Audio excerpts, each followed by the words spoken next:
It's gone all the way through, and look at this! Chewinga! Did you dare write Barcelona off?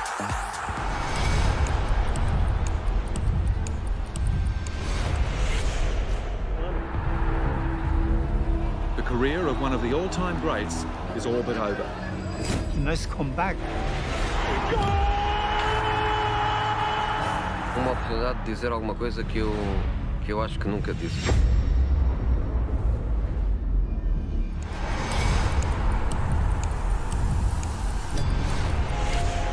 Let's get this party started!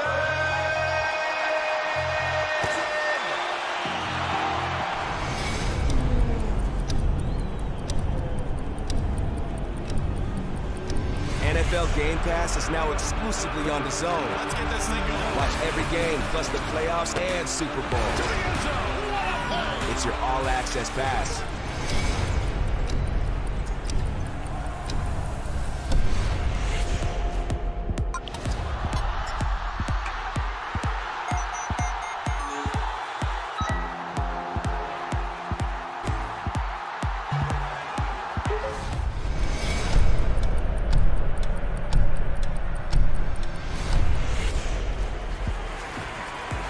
That's how you fight a southpaw. Well on his way to coming back.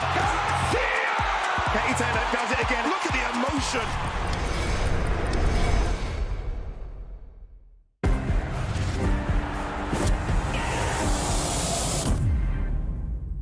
Boxing on DAZN, sponsored by William Hill.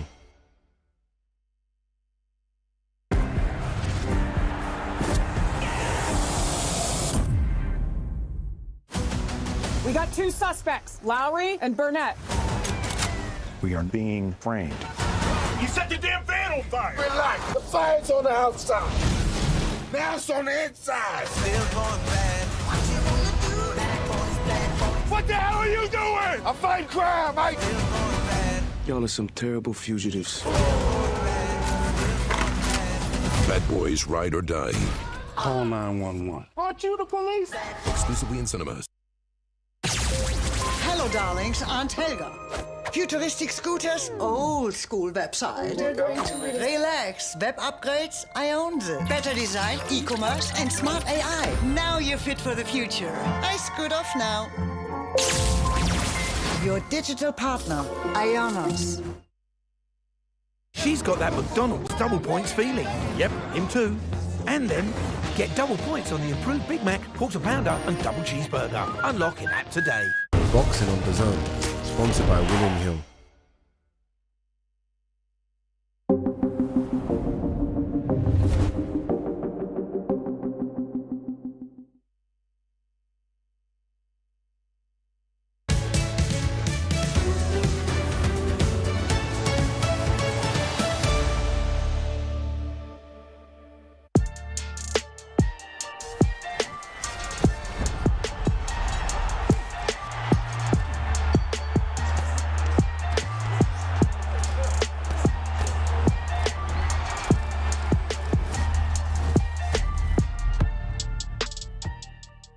People, Fight Week has officially commenced. Yesterday was Grand Arrivals. That was fun. Today, we have the media workout, which means we have 3 more sleeps until the big one. Until that man, the current unified heavyweight champion of the world, bids to become undisputed heavyweight champion when he takes on the lineal champ, Tyson Fury. Media public workout starts now.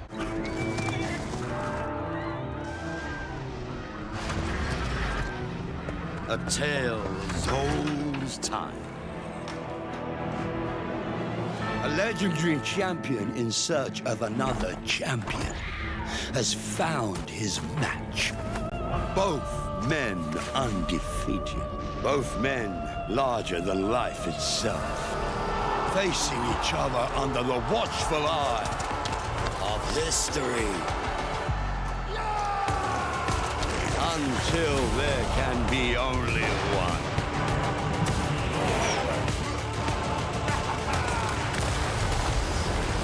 Let's get ready to rumble at Rio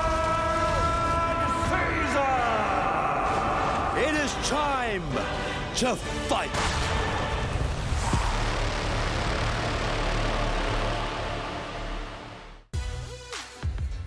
Boulevard City, Riyadh, looking magnificent at night. It is day 2 of what is going to be an incredible fight week. Day 2 means media workout, which also means we're just 3 sleeps away from the big one. Undisputed heavyweight title fight. It is Tyson Fury versus Oleksandr Usyk. We're going to see fighters throw hands in the rings for the first time this week. And we're here. We are here, the A-team. Here we go. Hey, go. All right, I'm not a professional boxer. I gave it a go, all right? I gave it a go. Barry Jones, Darren Barker. I will say this, though. They won't do that much times because it is boiling here. Now, we moved the media workouts to 9 o'clock in the evening. We moved the whole week to 9 o'clock in the evening. It's hotter tonight than it was in the afternoon. Barry Jones, Darren Barker.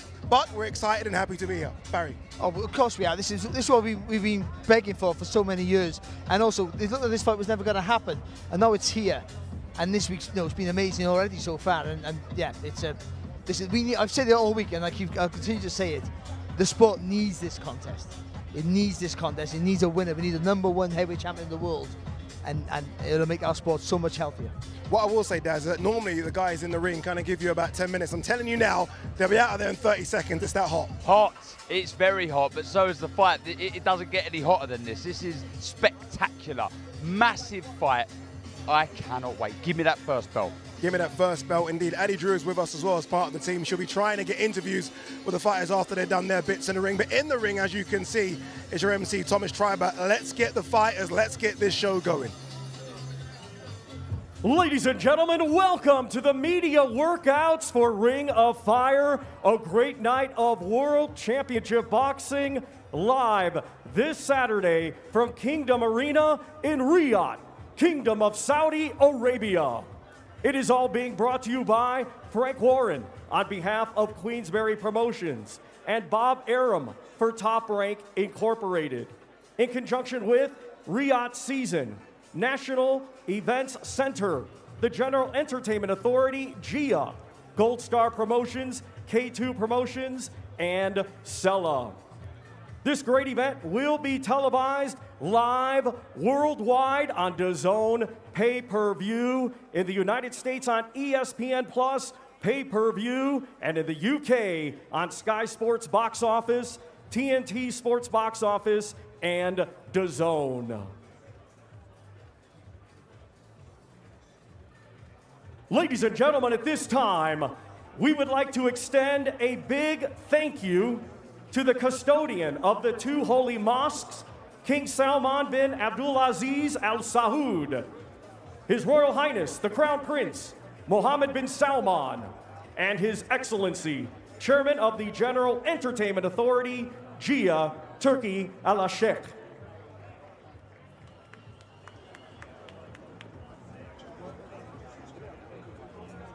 Let's now get things started. Our first 2 fighters today competing this Saturday in a scheduled 8-round international cruiserweight contest. Let's first welcome, fighting out of Frankfurt, Germany. He brings an undefeated record with 12 wins, 10 of his 12 wins coming by way of knockout. Here is Michael Seitz.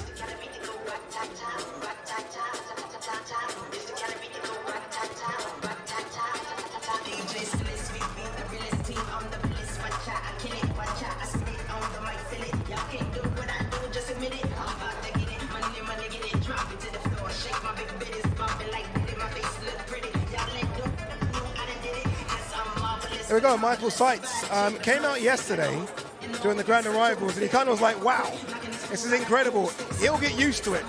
And again, look, this is all about opportunities, Riyadh Season, and this is a great opportunity for him to show the world just what he can do in the cruiserweight division. No, it really is. This is a big break, and I say it all the time, but boxing's littered with underdogs overperforming and the favourite underperforming, and just getting that right mix. And then all of a sudden you grow from top. Once you get a good win, you start believing in yourself, become a better fighter overnight. I think stylistically it's a hard match because he's short, he stays nice and low, he rocks back and forth like Mike Tyson-esque. And he jumps into his attacks, which can either be fantastic for him because he can get in quick, or he walks onto a big shot. I think it's going to be one of those, I think, on Saturday. Yeah. For me, why I like this fight is because he cannot, there is no chance he can outbox Nikita. That can't happen. Cannot happen. So how do you win the fight? You look at his record, 12 fights, 12 wins, 10 by KO. He has to try and land that knockout power. He has to bring the fight to him because he will get schooled otherwise. And that's why I like this. And that goes for a few of the fights on the undercard.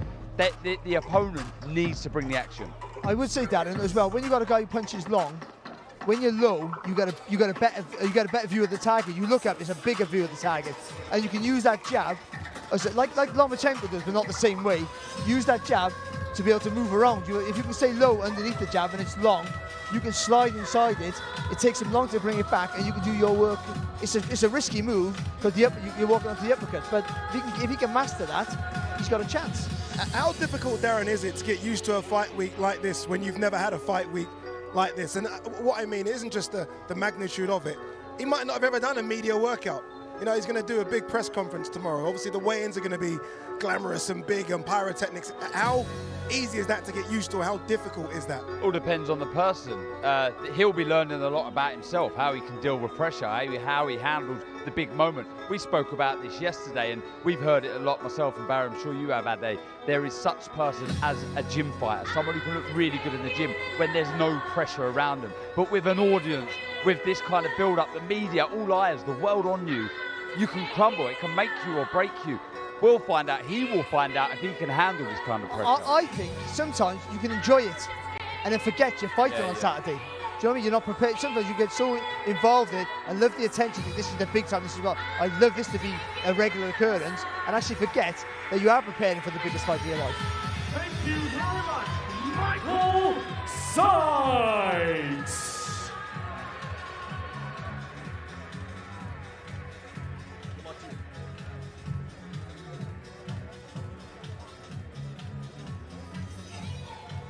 And now let's welcome to the ring a native of Hamilton, New Zealand, now making his home in Gatton, Queensland, Australia.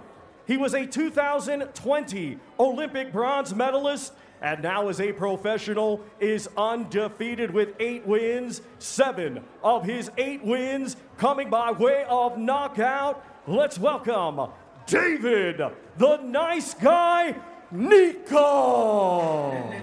That don't kill me, can only make me stronger. I need you to hurry up now, cause I can't wait much longer. I asked a bit earlier about his opponent. How will he handle the big time, the lights, what this big stage means? I've got a feeling that David Nyika is going to relish it. He's going to love it. He wants the big time. He wants to take those jumps. And for him, it's a case of a big time to showcase exactly what all the hype's about. Yeah, and look, and he's putting pressure on himself. Yesterday we heard him say, look, I need to be taking care of business here. I can't be here in the final belt. And that shows the ambition of this young man. Very, very well skilled. Got a lovely jab, keeps it long, as Barry says, beautiful footwork. He's going to be a problem in this division, I've no doubt about it. And also his balance is so good that he can punch going forward, he can punch going back, and that punching going back is a real plus, especially for a guy with such a long reach and tall, because you get leverage on that long left hook if someone comes into it, or then you can push forward with a lovely right uppercut. So he has good variety, and because he's boxed at a very high level as an amateur, he knows how good he is. So that's why he's saying these things. That's why he's putting pressure on himself, because he knows how good he is. So he would be shocked if he doesn't get to the top. That's his mindset. But I've been deadly on it. If I was to pick out anything negative just watching this now, and something I have seen of Nyika in the past, he does come a little tall. If you can see the position of the chin, you just want to get that chin tucked down a little bit. He's got brilliant feet, and that gets him out of trouble. Trust me, he really is a smooth operator, but you're always looking for ways to improve. I'd like to see him just get that chin down slightly, but that is a very small adjustment that he could easily make. Australia's always produced good fighters. Let's not pretend this kind of surgence, if you like, is a new thing. But what we have seen in recent years, Barry, is sort of Australians going to the big time and staying there. Obviously, Tim Tszyu, yes, he lost recently, but a big fight for him coming up against Virgil Ortiz. Opetaia, we see what he's doing. Sky Nicholson, now a world champion. The Maloney brothers, of course. Maloney brothers, exactly. And prospects coming through as well now. Yeah, well, investment is important. That's, in any sport, investment is important, and success then breeds success, because you see people from your area or the same as you achieve it, and you want to do the same thing, and I think that's important. It's all about investing in the sport, and they've done that. They've had great fighters in the past, some of the fantastic fighters, but they have been sporadic, and now they're sort of getting a group together, and that will inspire the next generation. That's very important. We've seen this. Anthony Josh has done that, of course, and it's very important for that. But this kid might be leading the charge in a couple of years, and let's hope he is. Yeah, I think it's really good to see, because back in 2013 when I beat Daniel Gill and an Australian, I thought I'd completely derailed their hopes of being a force in boxing, but they're back, they're trying, they've got some really good fighters. Everyone's going to do, as you guys will see, a different type of open workout. We saw Nyika's opponent just do a bit of shadow boxing. Nyika's actually got the gloves on, he's hitting the pads. Do they plan what they're going to do for 4 or 5 minutes? Is it a case of they walk up and say, okay, let's just play around? Chisora never does anything, does he? He gets people in the ring and plays games. Yeah. I think for it, they'll just say, they might not plan exactly what routine they're going to do, but they're going to say, we'll do some light stuff. And you see the guys who are not used to it, because they tend to go too hard. And they want to show people what they can do. But it's just to show people what, this is what I'm here, what it feels like. People who not used to this, just showing what pads are looking like and how the people shape up. Thank you very much to David, the nice guy, Nyika.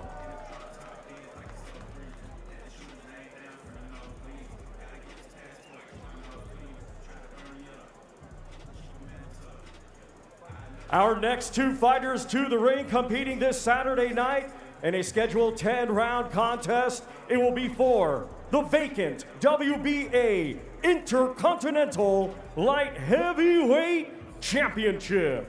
First, we welcome, coming to us from Porto, Portugal. He brings a professional record consisting of 9 wins, just 1 defeat. 4 of his 9 wins coming by way of knockout. Ladies and gentlemen, let's welcome Octavio Tank Pudivitr.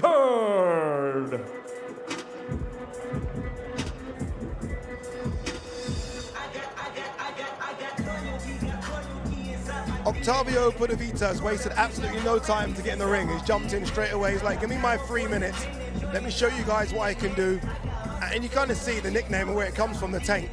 Very short, very stocky, completely different to his opponent. And again, Riyadh season is always about giving guys opportunities that might steal the show, cause an upset.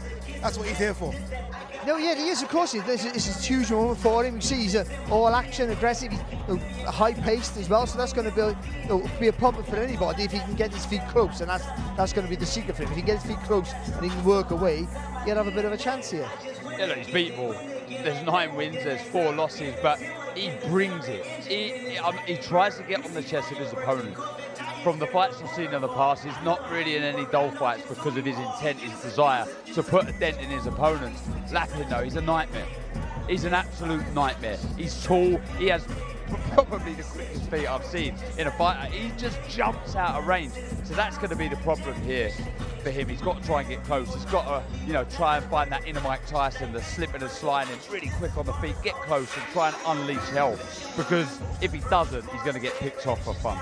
Yeah, it's going to be difficult, isn't it? As you say, his opponent Lapin's not just got good feet, he's got fast feet as well, isn't he? Really fast, good feet, can fight on the back foot. His reach is incredible, so how does Pudivitr get inside that reach? It's not going to be easy. You've got to be hard, and you've got to, when you've got someone who's taller, maybe technically better than you, you can't punch single or twos. You've got to punch in bunches. And also, you've got to be brave enough, and it's a risk, to follow their punches back. So when he throws that jab and he brings it back, you chase that punch. There's a risk to walk onto an uppercut or a right hand, but you have to get close. And then when you get sort of in that 3/4 range, that's when you change the angle with the feet. And he has fast feet to do that. So if you can be brave to do that, change the angle really quickly when you follow that punch in, and then you burst into combination. You can see he's trying to do it. Is that what you're saying? Well, you can hear me. But it's a big ask, because if that jab starts whacking you in the face all the time, then you start jumping in from too far out, and then your feet are off the floor, and you have no basis then to take a shot, and that's when you get in trouble. And Lapin, I don't think he's the biggest puncher, but if he just starts turning his body into his shots, I do think he'd be more dynamic. You know, I love this. Look, obviously, look, we've covered all of the fights in Riyadh season so far, and the cards are stacked, and they're stacked with superstar names. And look, we as boxing fans want to see the superstar names, but I think it's important that kids like this are given an opportunity. Yeah, this is building a platform for the next stars, for sure. And there's plenty of them. Trust me, there really is. There's lots of stars that really want to make a name for themselves. I mean, there's two in the heavyweight division, two that we'll talk about later, Frank Sanchez and Agit Kabayel. Both still only 31. They'll be looking at the big guys in this division thinking, hold on, we need new stars. To Octavio Tank Pudivitr.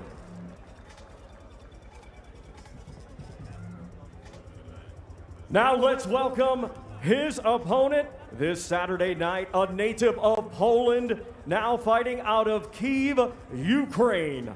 Undefeated with 9 wins, 3 of his 9 wins coming by way of knockout. Let's welcome Daniel Lapin.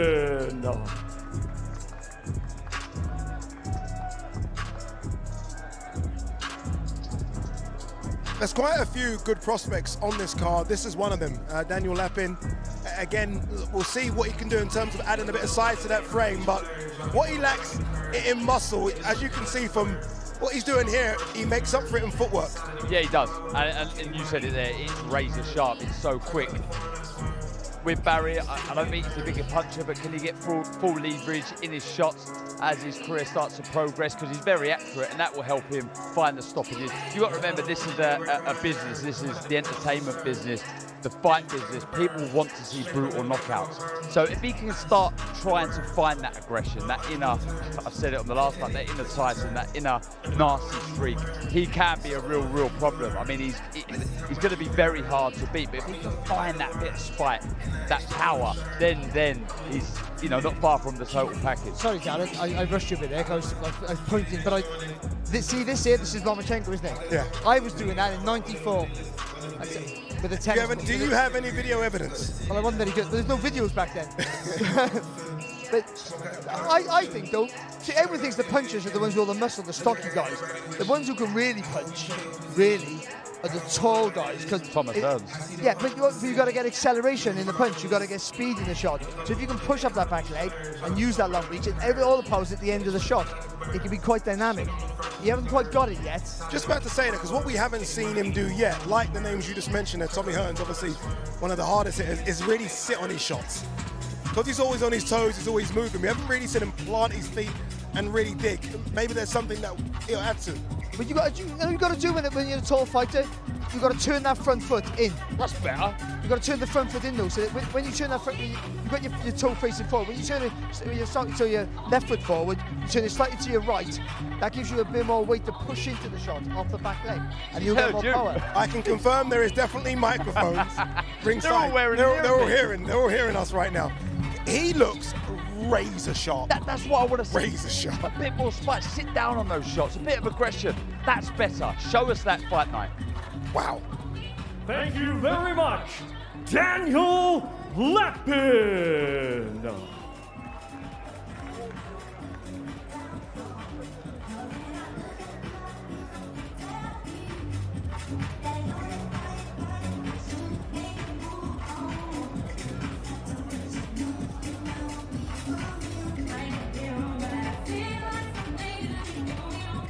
There you go, 4 fighters down. And look, it's so difficult to take anything away from seeing someone do something in the ring for 3 minutes, but I can tell you now, Daniel Lapin could be something special. Just that little barrage of punches he threw in the corner there, I was like, okay, this guy's got something. I wasn't expecting that, but I'm really glad I see it. I know it's there. If he could do that on fight night, he's a problem. And also the way he turned really fast. I know I love a pivot. Everyone knows that. I know. I try to stop saying it now because I've overused it, but I mean, that especially with a guy coming at you, you olay him. So if you can get that quick turn, see, a big turn is a defensive move. A quick turn, that means you can attack very quickly. So there's an intent with that movement there that he wants to do work. As soon as he makes you miss, he wants to make you pay. All right, Saturday promised to be something very, very special, but it isn't just Saturday. Stick with us, because DAZN, as you guys know, is the true home of boxing. Hey champ, I know why you're here. You're a born winner, the top dog. You have a proper punch on you. It only takes one, eh? But I know you're not all about throwing haymakers. You know your bobs from your weaves, and you know DAZN's got over 150 fights every year. Over 150. Proper stat. All the action, the chaos, the comebacks, the non-stop knockouts. Big fights every week. So get those gloves back on. Together, we're boxing royalty. DAZN, undisputed. Loads more people here in Boulevard City. I almost feel like the word is starting to be spread about something special happening on Saturday. Obviously, they're here for the media public workout. Thomas Schreiber is back in the ring, so let's throw to him. Let's get on with the show. Ladies and gentlemen, our next two fighters competing this Saturday in a scheduled 10-round international featherweight contest. First, let's welcome a native of Afghanistan, now making his home in Dubai. He brings a professional record of 16 wins, just 1 defeat, 5 wins, coming by way of knockout. Let's welcome Hula Ahadi.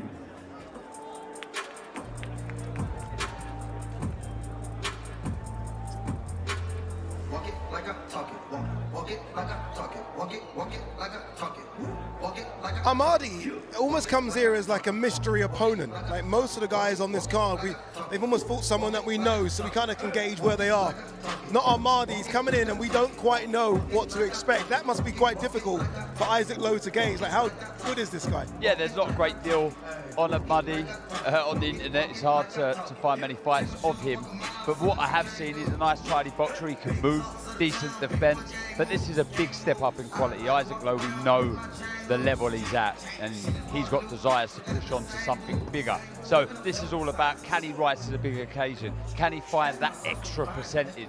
I've got Isaac Lowe a favourite in this, but there's something about this young man that makes me think that they can build with something. But he's aggressive without being too gung-ho. So he comes, I said what Darren said, I thought the same thing, a real nice, neat, tidy boxer who likes to come forward, so he likes to be busy. And if he can push Isaac Lowe back or make Isaac Lowe work hard at this stage of his career, then he might cause Lowe's problem. But I'm not sure if he carries the power to really make Lowe panic. I will say this, and maybe this is my conspiracy theorist hat on. It's 40 degrees. He's got a hoodie on. It's boiling in there. With all the lights as well, I wonder if he might be struggling to get down to the weight. Or maybe being from Afghanistan, similar sort of temperatures, he's used to this. This is cold fish. You show me a featherweight who makes it easy, and I'll show you a liar.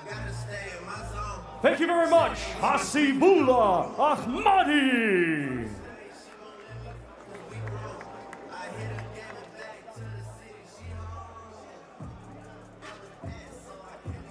Let's now welcome from Morecambe, England. His professional record consisting of 24 wins, 2 defeats, 3 draws, 8 wins. Coming by way of knockout, ladies and gentlemen, let's welcome Isaac Westgate Warrior Lowe. There you go. I mean, look at the difference. One comes in a hoodie, one comes basically ready to go in his boxer shorts. Isaac Lowe, a character, honestly, will entertain on Saturday. Just the 2 defeats and no shame at all. Nick Ball, Luis Alberto Lopez looking to get back to that level for one more crack, potentially a world title or something like that. Yeah, and he's had 3 wins on the bounce since. I've spoken to him just yesterday and he's full of confidence, buzzing to be here. Does feel that there's a world title in him. Yeah, I'm looking forward to this one. Like we say, we've got an unknown quantity of somewhat with Ahadi. Isaac Lowe, bundles of ambition and desire to really push on. So usually when you have that, you get a really, really good fight. He got a lovely start and he's a good boxer though. But what he is as well is tough. I was working the Lopez fight and he got hurt really early. But you know what? He grit his teeth. He got hurt in the end, stopped in the end. But I mean, he gritted his teeth and had a really good go in the middle stage of that fight, where he looked like he was going to be out of it. The ball loss was a bad defeat again, of course. But I think you got to get the plan right. He wants to be an aggressive fighter. I don't think he's that. I think he's a more skillful boxer, as we see here. The lovely fast mover, fast hands, fast feet. He just sometimes wants to over-impress. If he can get that balance right, and also the tempo, the flight management at his age, then he could still maybe get back to near where he was. How much pressure for him to get the job done, Kaz? He comes in here as a big favourite, let's be honest. How much pressure to get the job done on a big card? I'll be honest, I think it's a must-win. I think he has to win this one. If he's talking about pushing on and potentially having a crack at a world title again, this has to be a win. Perhaps even looking good as well, maybe more than a win, if he's really to push on and challenge for a title again. I will say this, again, look, it's always difficult to gauge when you see these little public workouts. He looks very sharp, Baz. Yeah, he is sharp and relaxing, you know, that's experience as well. Even if he is tight for the weight, he'll know just to do enough here, make himself look sharp. Everyone go, whoa, he looks really on it, really focused. You know, to be fair, man, you know, he's been on some of the biggest cards in the world. You know, thanks, you know, because of that friendship with Tyson Fury, but also he's put on good performances with that.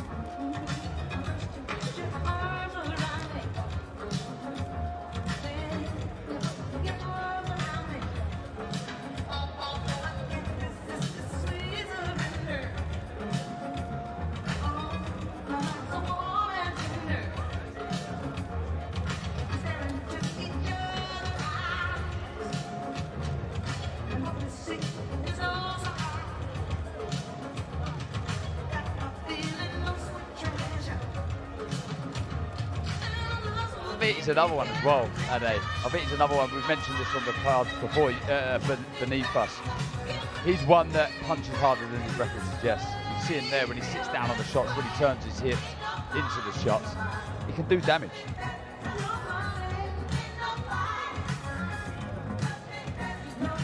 I do believe as well that we are going to hear from Isaac Lowe. I said that Ali Drew is ringside. She's going to get an interview with the Morecambe man.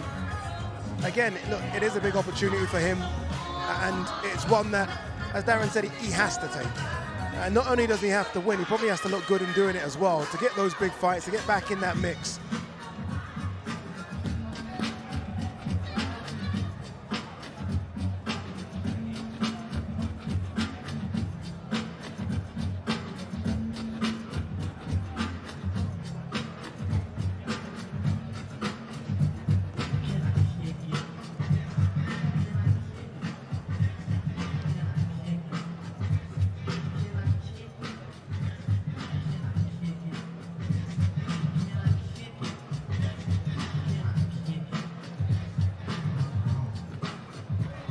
Isaac, come over. How are you enjoying this fight week events? Yeah, I'm loving it. Look at the place where we're at, the Kingdom of Saudi Arabia. This is absolutely a dream come true, isn't it? On the biggest stage of all, on the biggest fight of my generation. So, well, yeah, I'm really proud to be a part of it. Thank you for my ex-team to let us on it. To Spencer and Frank Warren for getting me on, and obviously Tyson. But it's time for me to do the business on Saturday night and put myself back in the big league. Now, it's very, very hot today. What is it like preparing for a fight in these conditions in Saudi Arabia compared to the other ones that you've done before? What do you mean by England? Pissing down? Obviously it's hard. It's conditions are different, do you know what I mean? It's 38, 40 degrees every day. But yeah, last time everyone was here for the last one. It was around about 22, 23, it was all right. Well, this one, it's like being back in Las Vegas again in the heat in June. So yeah, it's all good, enjoy it, get a bit of a tan. I'll go back when I go back home. Now, you're in shorts, your opponent came into the ring in a hoodie. Did you get a chance to watch him in the ring, or are you focused on yourself? I watch him on Saturday night when he's in front of me, man and man. That's the only time I'll be watching him. He can do what he wants from now to the fight. We're only 3 days away, so I can't wait, baby. Time for me to rock and roll. Thanks for your time. Thank you very much. Thank you very much, Isaac Westgate Warrior Lowe.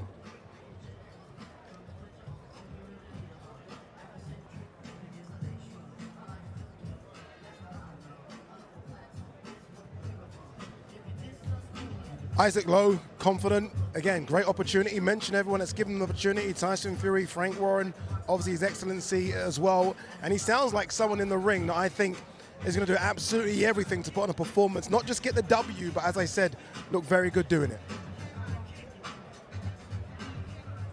Our next two fighters to the ring competing this Saturday in a scheduled 10-round contest. It will be for the vacant WBO Intercontinental Heavyweight Championship. Let's first welcome, coming to us from Hamburg, Germany, his professional record, 25 wins, 3 defeats, with 20 of his 25 wins coming by way of knockout. Let's welcome Ilia Mazenov.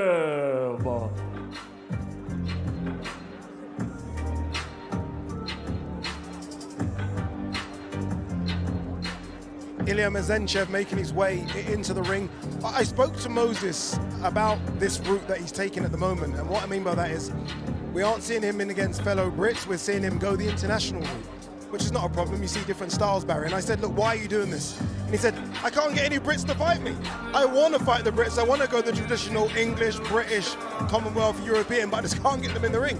Yeah, well, what they'll do, they'll price themselves. They'll ask for silly money because he's being touted as the next big star.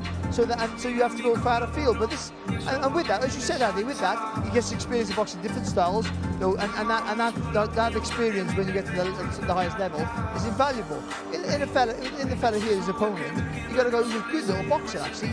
A little bit upright, I think, for Itauma, but you got a decent jab. He does everything quite well down in the field, just not maybe to the ability that will trouble Moses Itauma.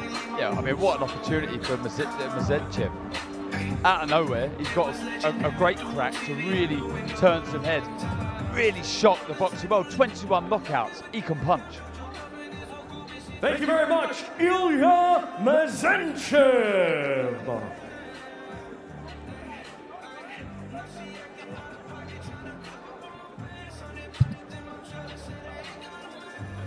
Now let's welcome, from Chatham, Kent, England, he had a stellar amateur career and now is a professional, undefeated with 8 wins, 6 of his 8 wins coming by way of knockout. Here is Mairis Itauma. Mazenov obviously asked someone, how long do I need to be in the ring for? Like, what's my contracted time? 90 seconds. Okay, I'll give you 90. That was it. You might not get that on Saturday night. Possibly. No disrespect, of course. No, of course not. You're just being honest, because he's in the ring against that guy in the ring now, who is touted as one of the best prospects, not just in British boxing, but in world boxing. He moves so well, you think he's smaller than he is. Does that make any sense? Yeah. He almost shrinks when you watch him, because he has the ability to move around the target like a weight or 2 divisions below. So he's as Dennis is fan, he's pretty much the chairman of his fan club, of course, and rightly so. He might be the one who's going to lead the charge, of the new generation of heavyweights. 19 years old. It's the intelligence that he boxes with that is so impressive. One sec, is he done as well? Yeah, he's had enough as well. He's like, I'm had enough as well. What a fighter. What a talent.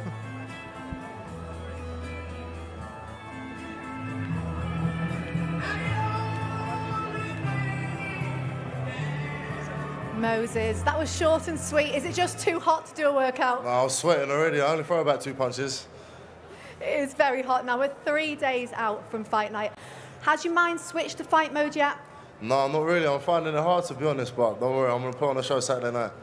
Do you feel any pressure? It's so early on in your career. Obviously, you're a heavyweight on this card. Do you feel pressure with that going into Saturday? Yeah, but I kind of like it. I kind of like the pressure. It keeps me on my toes. What's the plan for the next few days? Do you chill? Do you build up every day? What happens? We eat.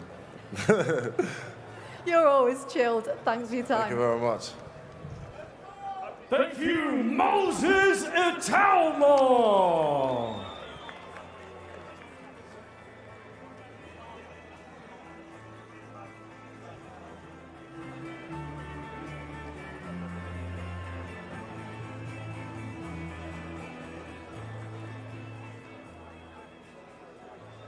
Our next 2 fighters to the ring competing this Saturday in a scheduled 12-round contest. It will be for the vacant WBC Silver Lightweight Championship. Let's first welcome a native of Nigeria, now fighting out of Accra, Ghana. His professional record, 23 wins, just 1 defeat. 16 of his 23 wins coming by way of knockout. He is the current WBO Africa Super Featherweight Champion. Let's welcome Joshua, the Wealth Machine, Wahab.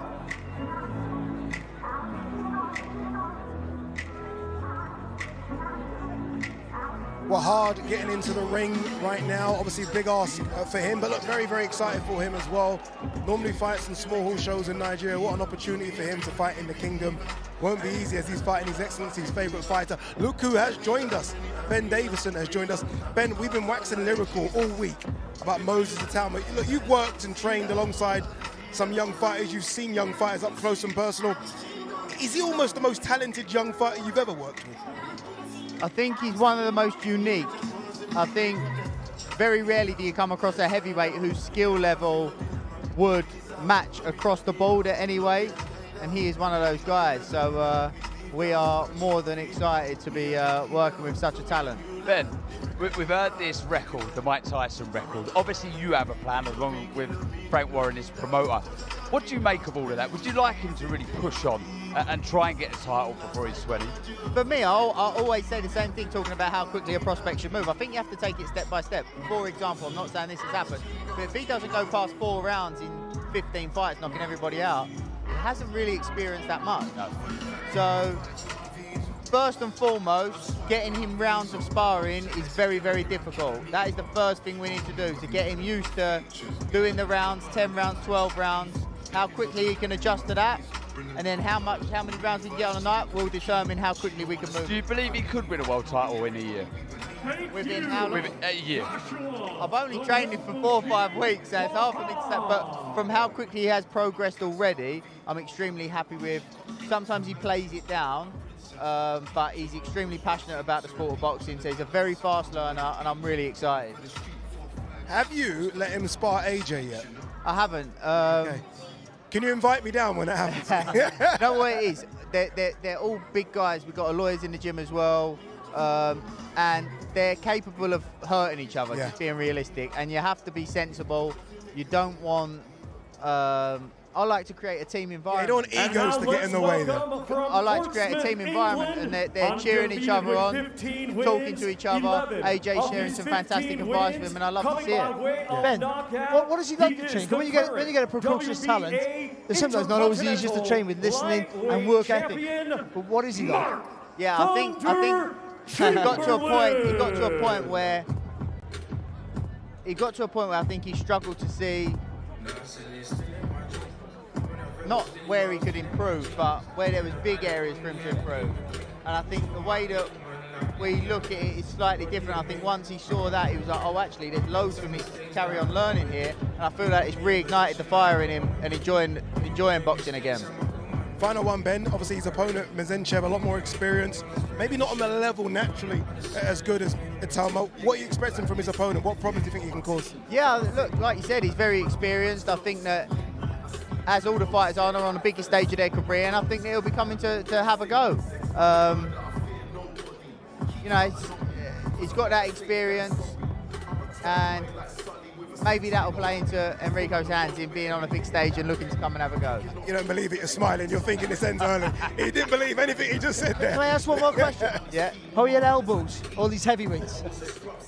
Difficult. More than anything, it's the body belt. Keep taking it with the body belt. Ridiculous. But, yeah, I'm going to have to find someone else, another body to chuck in there. Barry, use Barry. Use Barry. Ben, cheers, my man. Get out of sight. Thank you. Or the heat anyway, should I say. When I asked him that question about, Mazenchev, what are you thinking? He didn't believe anything he said there. He's thinking this goes around maybe 2. Yeah, no doubt about it. He's got a special talent. Thank you, Mark Thunder Chamberlain.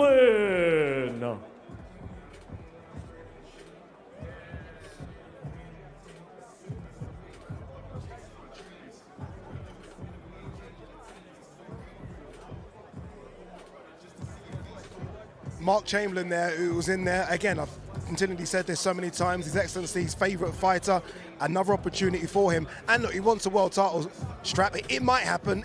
He's got the popularity, he's got the fan base, he's got the backing of the kingdom as well, so who knows, it could happen. Anyway, let's get the show back on the road. Your MC, Mr. Thomas Schreiber. Ladies and gentlemen, our next two fighters competing this Saturday in a scheduled 10-round international cruiserweight contest. First, let's welcome to the ring a native of Sweden. Now fighting out of Las Vegas, Nevada, USA. He is undefeated with 16 wins, 12 of his 16 wins coming by way of knockout. Ladies and gentlemen, let's welcome Robin Safar.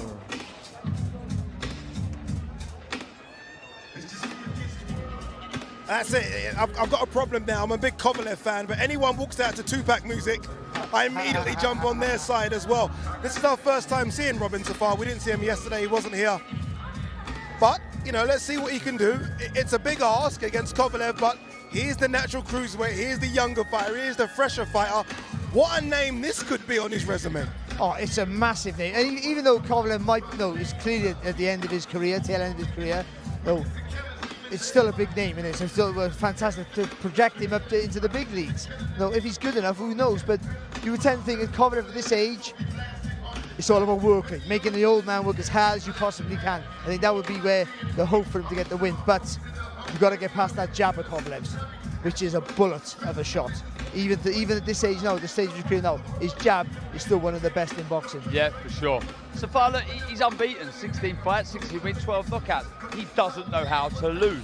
But it's the big question, how good is he? I like what I've seen, but there's fighting and competing and looking good down the levels. Just when you're stepping up, yes, against a guy that's been there, done that, but way past his best, stepping up to an unnatural weight, if you like, campaigned at light heavy and done very, very well. We'll find out how good this man is, and we'll find out how much Kovalev's got left. You know, my thing about Kovalev isn't necessarily his age. Look, 41's obviously old. It's not, not a spring chicken anymore.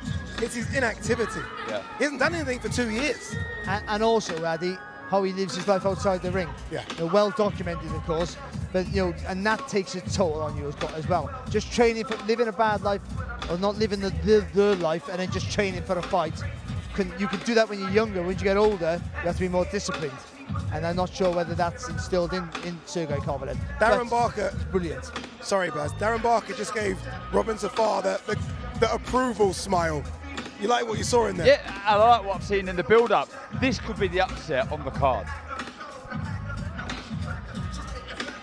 Thank you very much, Robin Safar.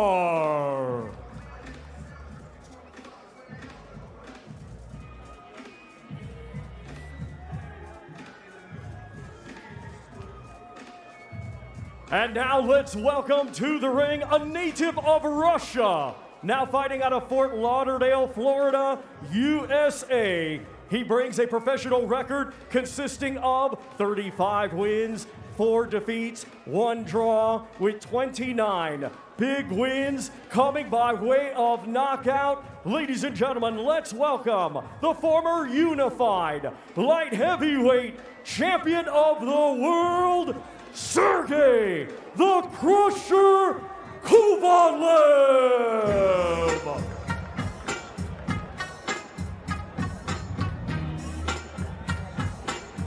Here comes the Crusher. So is that a camera? Is that a phone in his hand? Is he filming himself? I mean, these media workouts have taken a turn. Let me tell you though, it shows you the magnitude of this. You think of the big occasions he's been involved in, he's still soaking this up and wants to record it for his own bank, if you like. What a fighter though. In his day, one of the most feared men on the planet. Again, I go back, like I said the other day, August 2013, when he came over to challenge Nathan Cleverly for his world title. We thought it was going to be a real 50-50 fight, and he demolished a real tough fighter in Nathan Cleverly. And also, he's still with Kathy Duva to this day, but back then we interviewed Kathy Duva, and when we said it was a 50-50, she couldn't stop laughing, just saying, okay, she was going, okay. We'll see on Saturday night, and he is one of the biggest punchers of recent times. Yeah, the jump to light heavyweight to cruiserweight is the biggest jump you can make in boxing. Obviously, bridgerweight now to heavyweight, but that's the biggest one, light heavy to cruiser. What I like about him, he doesn't look like he's maxed out. Like, it doesn't look like he's taken all the extra weight he can take. He actually still looks pretty lean, doesn't he? Which I like. Yeah, like we've touched on, Barry's mentioned a few times, the jab of Kovalev in its prime was one of the best jabs out there, and to throw a jab quickly and be effective with the shot. You need to have speed, and you have more speed if you're not carrying excess weight. And it looks, yeah, I agree with you, Ade. He hasn't gone overboard with the weight. Sorry, look at the way he hits the right hand on the pads. You can see the impact. You can see the shudder of the trainer's arm and everything. He can't go light. He's just a naturally heavy-handed fighter. Don't get me excited. Don't get me excited, Baz. I still think there's something there. This is Sergey Kovalev's last 5 fights, and you can see the defeats there. Canelo Alvarez, that was off the back of a very, very short window after he beat Anthony Yarde, stopping Anthony Yarde in the 11th round of that one. And Elder Alvarez. But to be fair, this isn't even Kovalev at his best. You have to go back a few more years. So we're wanting to see something from almost 7, 8, 9 years ago. But what he shows there, even in it, he's a 3-time world champion. So even though he's lost, he's come back to win it again. Yeah. And he gave Andre Ward, what a fighter he was. I thought Kovalev won that fight, the first one. It was either way. It was very, very close, and most people did fancy him. I think Ali Drew's going to get a few words with Sergey Kovalev. Let's hear what he has to say. Sergey, before you leave the ring, it looks like you're enjoying yourself. You had your phone out, taking a selfie, videoing yourself. How good is it to be back in the mix? Nice. I'm happy back to the ring and happy to boxing because long time didn't fight. I miss it, and I will show my best, but already in cruiserweight division this Saturday. Yeah, and I make a video for my family through Instagram because not opportunity to watch the TV, you know. Yeah, 2 years out of the ring. You feel like you're going to bring your best form on Saturday night? Repeat again, please. Are you going to bring your best form? You're going to be in your best form on Saturday, even after 2 years out? Yes, I missed to fight, and I think so. Yes, I will bring my best shape, but already not like a heavyweight, like a cruiserweight division. And I want to get a title in this division, and I'll do my best this Saturday. Yes, of course. After all you've achieved in your career, what ambitions are still left for you to achieve? Everything, wish, dreams, and motivation. Yeah, I have a lot of motivation to get a title. Do you feel like you're taking it in, enjoying it a bit more now than you did earlier on in your career? Yes. Repeat it. Is he enjoying it more now as the beginning of his career? Yes, right now I'm more happy because I'm not hungry. I like for food, but I'm hungry for the victories and hungry for the titles. I'm very big motivated and very excited to be here, part of this great show. And Saturday night is my night. Brilliant. Thanks for talking to us. You can get out now. Thank you very much.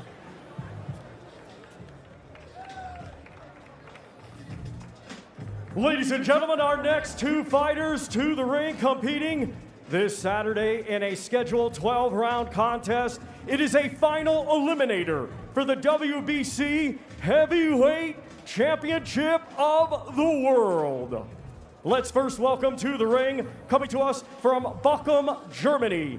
He brings an undefeated record with 24 wins, 16 of his 24 wins coming by way of knockout. Let's welcome the former two-time European champion, the current WBA, Intercontinental, and NABF heavyweight champion, and ranked number 3 in the world by the WBC, Agit Kabayel.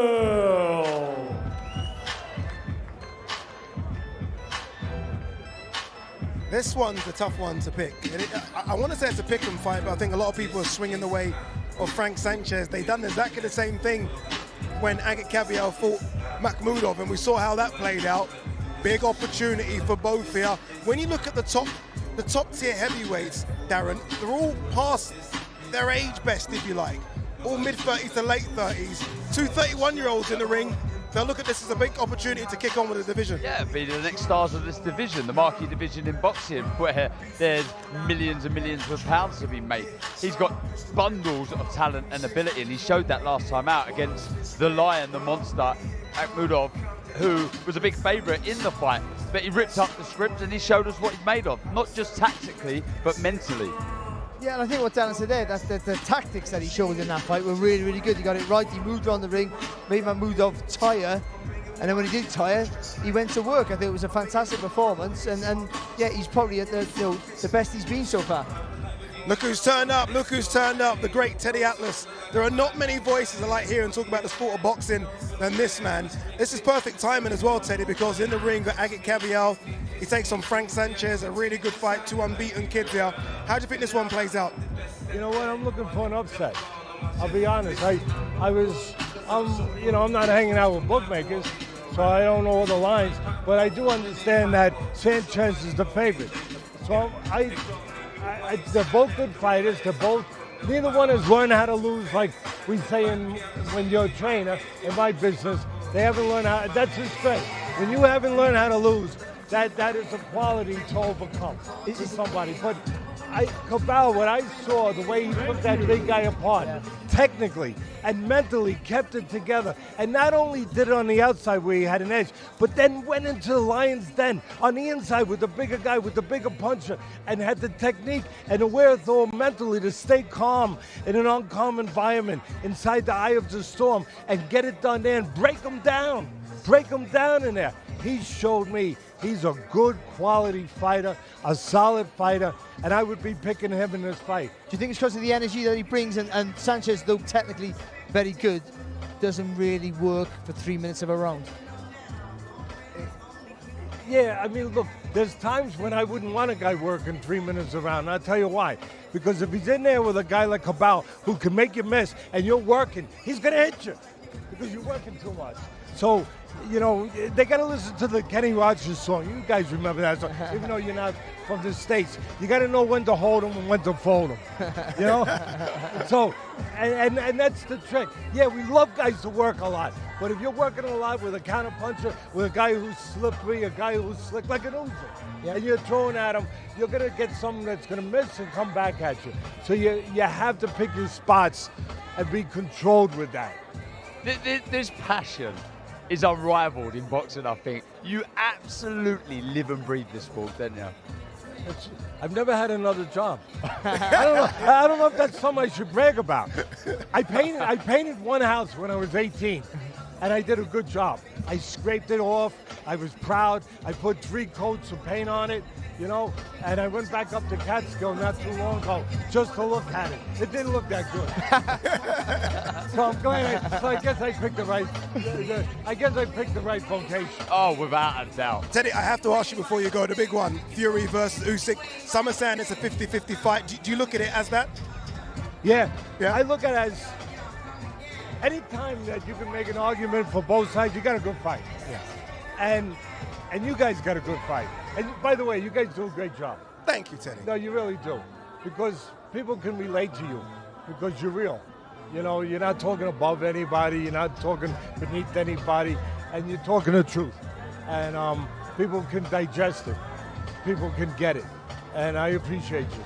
I would just say that for me, it comes down to one key thing, the jab. Because for both guys, and I'll tell you what I mean. Fury, you know, he's very versatile. He's very athletic for a big son of a gun. And he can use that size 2 different ways. We've seen it. He can go forward, impose his physicality and his will. He's got a great will. He wouldn't be alive today if he didn't have a great will. Yeah. So that's enough said. And Usyk has a great will. Usyk is one of the greatest winners we've ever seen. Yes. And that's one of his greatest talents. He knows how to win. But Teddy, the jab, the elusiveness, the footwork, no, he knows how to win.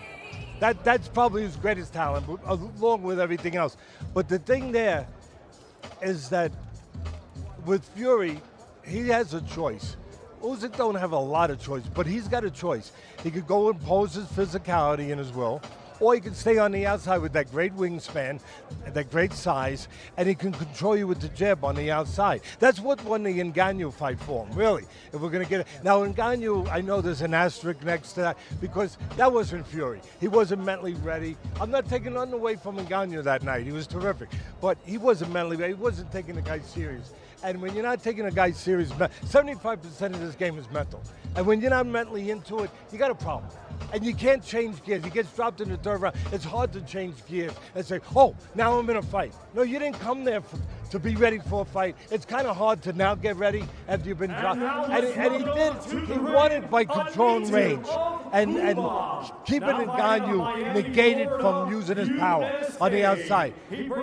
For me, they both got good people around them. But for me, if I was with Fury, I'd be looking to stay on the outside. What does Usyk do well? He counterpunches. What does he got to have? He's got to have help to counterpunch. In other words, he's got to have something close enough to him to counter. If you stand on the outside with that reach that goes from here to over there with Fury, there's nothing to counter. So if he stays out there and uses that jab and continues to take little steps off of it, like in other words, Usyk tries to come in 4 inches, you go back 12 inches.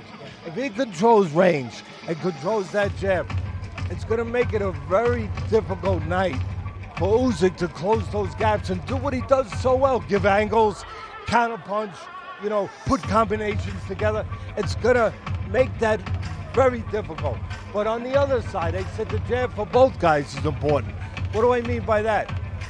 If I'm with Usyk, there's one thing that I'm saying from the first day of camp.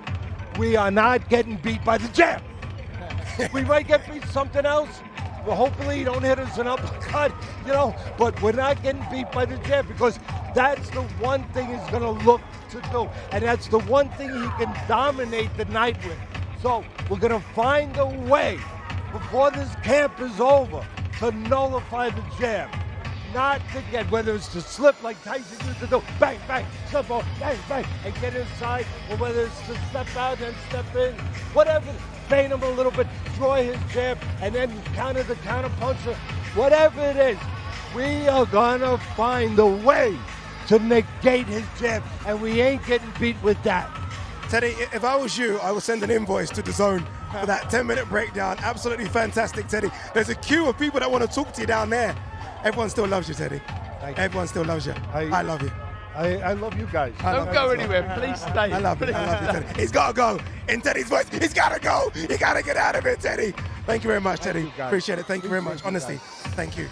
The great Teddy Atlas. I mean, come on. It's fantastic. That was... I kid you not, I could listen to him all night long. That passion is incredible. The way he digests a fight, breaks it down, and doesn't overcomplicate things. I mean, what a guy. He's a history book. If he told me to jump off this platform now, I would do it. Yeah. He's that sort, he's the guy you need in a hard fight in round 11.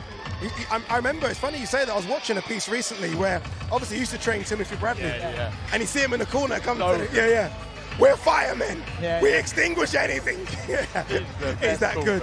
As is that man who's good as well. The great Frank Sanchez in the ring, unbeaten Cuban, trained by the great Eddie Reynoso, the same trainer, obviously, that trained the great Canelo Alvarez. A lot of greats here, but they all deserve that title. He's someone that just needs to get through gear 1 and go to gear 3 and 4 straight away, I think. Because it's there. It's there. I said this yesterday. We're not asking him to do something we know he can't do. It's not impossible for Frank Sanchez to go through the gears. When he does it, he's a superstar. He looks fantastic. The hand speed that he carries is brilliant. You can see how elusive he is. When he got to grips with Junior Farr, who, don't get me wrong, was a nightmare. He was tall, he was rangy, he was game. But when he got down to business, he showed what a tremendous fighter he is. There is a real claim that he could be a real problem in this division. Still only 31. With that desire, that technical ability, wow. What he can do so well, he can crawl you down, not walk, crawl you down. So it's a big step, but let you throw first. And he got such good timing and judgment of distance that he'll get there with a good solid shot as well. And then what that does straight away, it stops you from throwing punches, which means then he can literally walk up on you and go to work. But he needs, and I think with Teddy's right, you don't want him to punch him from the first minute to the last minute of every, first second to the last second of every round. But he's got to go through 3, 4 or 5 more phases in each round to make him more effective against a guy who's got to throw lots of punches and do lots of movements. What do you both make of what Teddy said in terms of making Agit Kabayel the favourite to win. He said he expects there to be an upset, and he meant Kabayel beating Sanchez. Yeah, I think he done that last time, didn't he? So there's no reason why he couldn't do that again. He's very cute, Kabayel. He knows how to fight. He knows how to avoid shots and fire back with counters. There's a lot of self-belief. He has the same aura that he had against Makhmudov, Kabayel, in the build-up to this fight. There's an arrogance slightly that you want to see from fighters. It's quite hard to gauge with Frank Sanchez, who doesn't speak as good English as Kabayel, but Kabayel, like I say, fancies this. I can see where Teddy's coming from. I think, though, Sanchez is a much better fighter than Makhmudov. Makhmudov's a giant and heavy-handed. Yeah. This guy's a talent. The Cuban Flash, Sanchez. Frank Sanchez, unbeaten, looking to really jump to that elite world level. Let's see if he can do that on Saturday. DAZN, the home of boxing. So much to come on Saturday, so much to come in the next few months. Fight fans, welcome back. Boxing is buzzing and the best are ready to bump heads.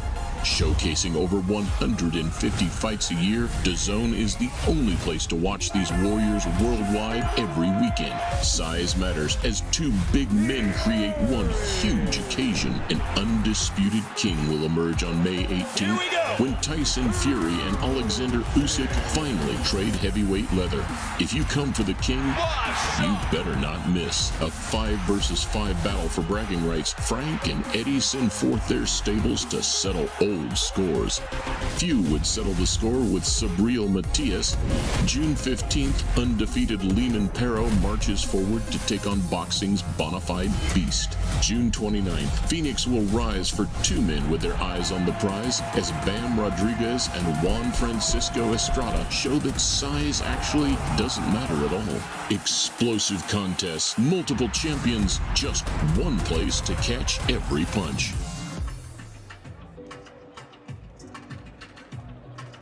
Look at that, look at that. I mean, so far so good in terms of fighters coming into the ring, showcasing their skills. It's teasing us to what is to come on Saturday, and it is a big show. It is a big card. And Mairis Briedis will be hoping it's a big card for him as well, Darren. Look, you spoke to him earlier in the week, and he almost made it seem as though this could be his last one, Briedis. That if he were to lose this one, that's that. Yeah, regardless, I think even if he was to win, I think he's going to call it a day. Glittering career already, reigned supreme in the division, got beat by Master and Usyk. But I've seen some of his fights, actually commentating on Dorticus, the Cuban, and Galavaki, which is madness. There's so much he can look back on with pride in his career, but he still feels there's some unfinished business, which is crazy.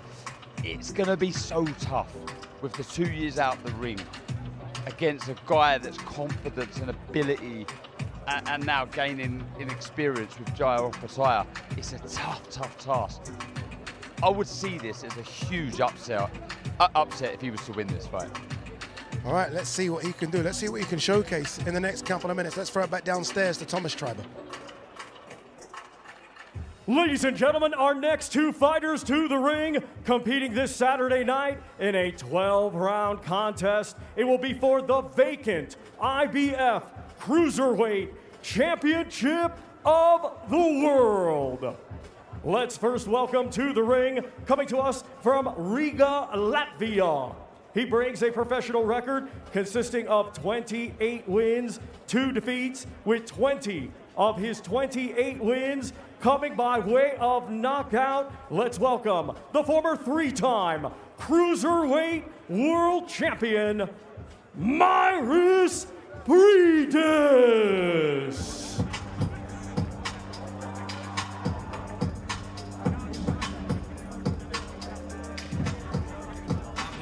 Quite a few veterans on this card, hoping for that one last opportunity, hoping to show that there's still something left in the tank.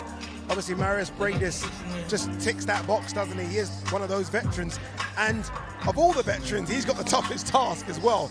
That's the problem. In front of him is arguably one of the hottest prospects in world boxing now, Barry. Yeah, it really is. And I think, you know, he's been in before with Opetaia, of course. You think that would be a plus, but I think that's a plus for Opetaia because he's never been at that level before. He knows what he has to do now. And I do think that with Briedis, not so much in the 2 years out, he was calling out YouTubers and stuff like that, and I think that might be... I hated that, by the way. Well, no, but he just wants to make some money, but I think that his mind's in a different place, and for a fight that might be really physically draining, and I can't believe I'm saying this, I'm not sure whether he's going to be up for the task. And we're talking about a guy who's dined out on not just skill, but innate toughness in his contest. I 100% agree with you, but I'm just going to play devil's advocate here. I'm pretty sure he would have planted some demons to jar Opetaia. The injury that he suffered off Opetaia is horrible. The fractures on that jaw that this man caused was terrible. It really was terrible. I can't even think of a worse word. It was disgusting how bad the fractures were to the jaw of Opetaia. He'll be hoping, is there anything negative there? Is he planted some horrible negative seeds in Opetaia that's going to make him think, whoa, I don't want to get engaged with Briedis again, who can punch? That's evident. Cause that kind of damage, you can really, really whack, but he's up against it. I just think it gives Opetaia the opportunity to know what he has to do to start faster, to go deeper. I think, I know you've had the first real hard fight. You know you've got it now. You think you've got it, but you know. So you know, though, you'll go to that well quicker and stay there. I think that's what's going to be a plus for Opetaia. But Briedis, if he can roll back the clock a little bit, it's going to be a really, really good fight. What do you make of the sunglasses? Are you a sunglasses at night person? No. Sunglasses at night in the ring person? No. But he can do what he wants. Yeah, he can. With the career that he's had. He's doubly hard as well. Yeah, he's proper hard. Yeah. And he's enjoying it. He really is, isn't he? Yeah, most of it. Technically sound. Very, very good. Technically sound. As tough as old boots. Physically solid, yeah. Physically solid. Is it just age and who he's up against? Yeah, and how much desire is really left. Yeah. How much is really left. That's it, Darren. The desire, I think. Going for a semi-workout here, to be fair. And he's wrapped up. Yeah, we forget about that, don't we? You know, making weight, as you get older, you start to, widen out, thicken up a little bit, and that could be a problem for him.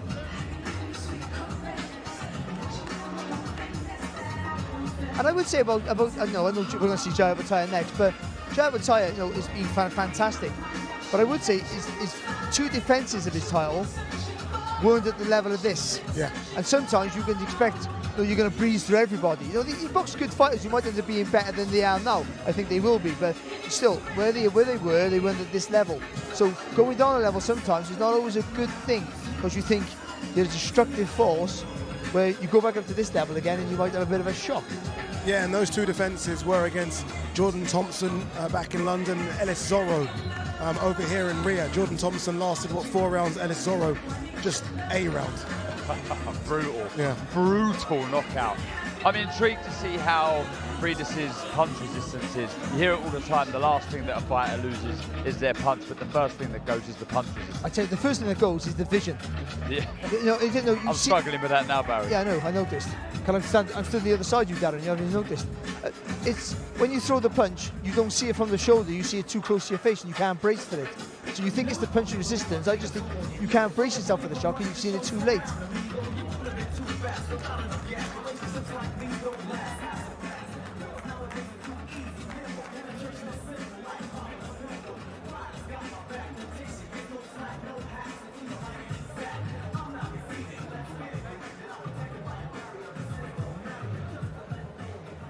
Mairis, that looked like you enjoyed every second.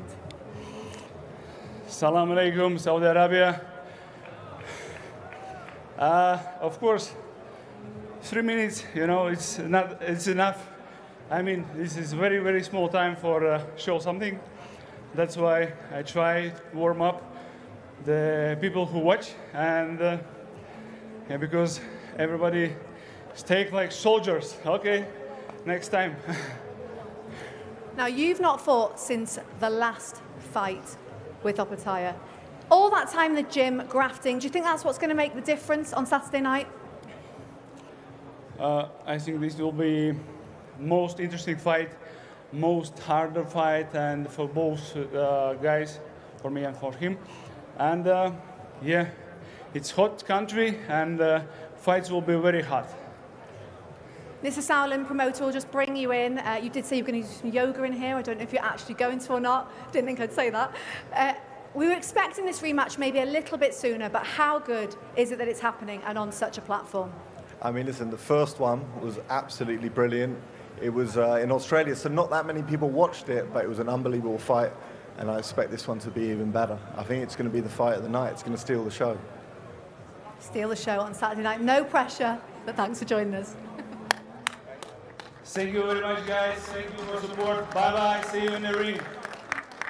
Thank you, Mairis Briedis.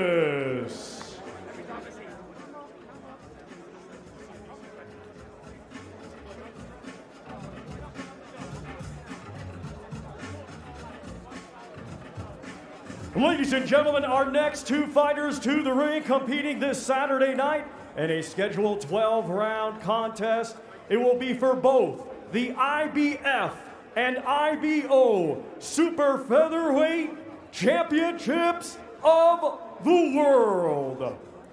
Let's first welcome to the ring, coming to us from Belfast, Northern Ireland. He brings a professional record of 21 wins, just 1 defeat, 7 wins, coming by way of knockout. Here is the reigning and defending IBO Super Featherweight Champion of the World, Anthony, the Andy Town Apache Cacace.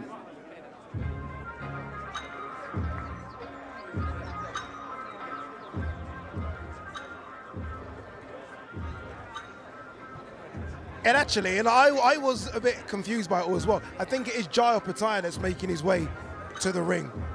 Thomas Triber's actually, I think, going to re-announce that it is Opetaia and not Cacace and Cordina. That is the fight after. Imagine Joe Cordina watching this and thinking, I'm not fighting Opetaia. Yeah, no, actually, Cordina would fancy it. Ladies and gentlemen, our next two fighters to the ring, competing in a 12-round contest for the vacant IBF Cruiserweight Championship of the World. Let's now welcome the opponent from Sydney, Australia, a former 2012 Olympian, undefeated, 24 wins, 19 wins by knockout, the current Ring Magazine champion and undefeated former IBF Cruiserweight World Champion, Opetaia.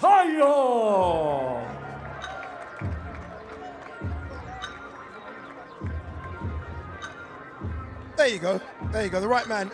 We get it right in the end. That's the most important thing. Opetaia in the ring. Look, I mean, there's so many superlatives in which I can bestow upon this man. But the simple one is right now, he should be the IBF champion, and he wants his belt back. Similar to Joe Cordina, who we're going to see in the next contest, you know, was stripped of the title kind of unfairly, but had the opportunity then to become a two-time world champion. That's the same for this man. It looks good, it sounds good, two-time world champion. This man has it all for me. He has technical ability on another level. His footwork's brilliant. His chin, unrivaled, I guess, now after what happened to him against Briedis, but what a fighter. Look who's joined us, finally about to do some work. I know he's been traveling around the world. Eddie Hearn has joined us as one of his star possessions, his prized possessions is in the ring. We've been talking so highly about this young man.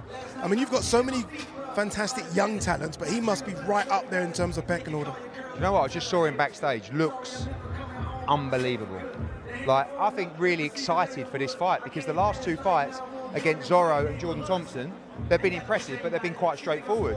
If you watch the first fight, you'll know that Briedis broke Opetaia's jaw in 2 places in that fight. It was an absolute war.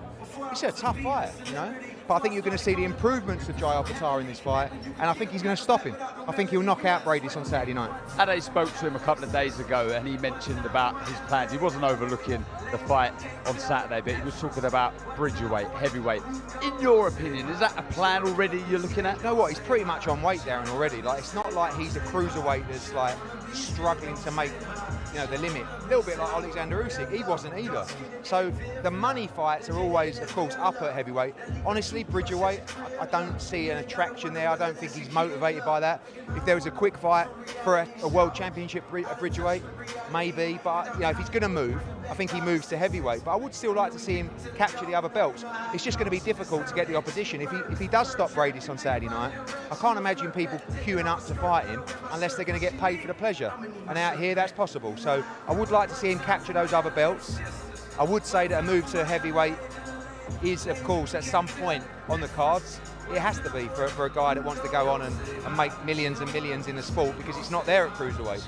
But you know, the movement that he has caused a lot of heavyweights problems. But I will say, he's on the number. It's not like, you know, oh, he's up against it to make the weight. He can't wait to move to heavyweight. There's a lot of mileage left in the cruiserweight career of Jai Opetaia. I agree with you. I think he does stop Briedis. I think he puts on a great performance.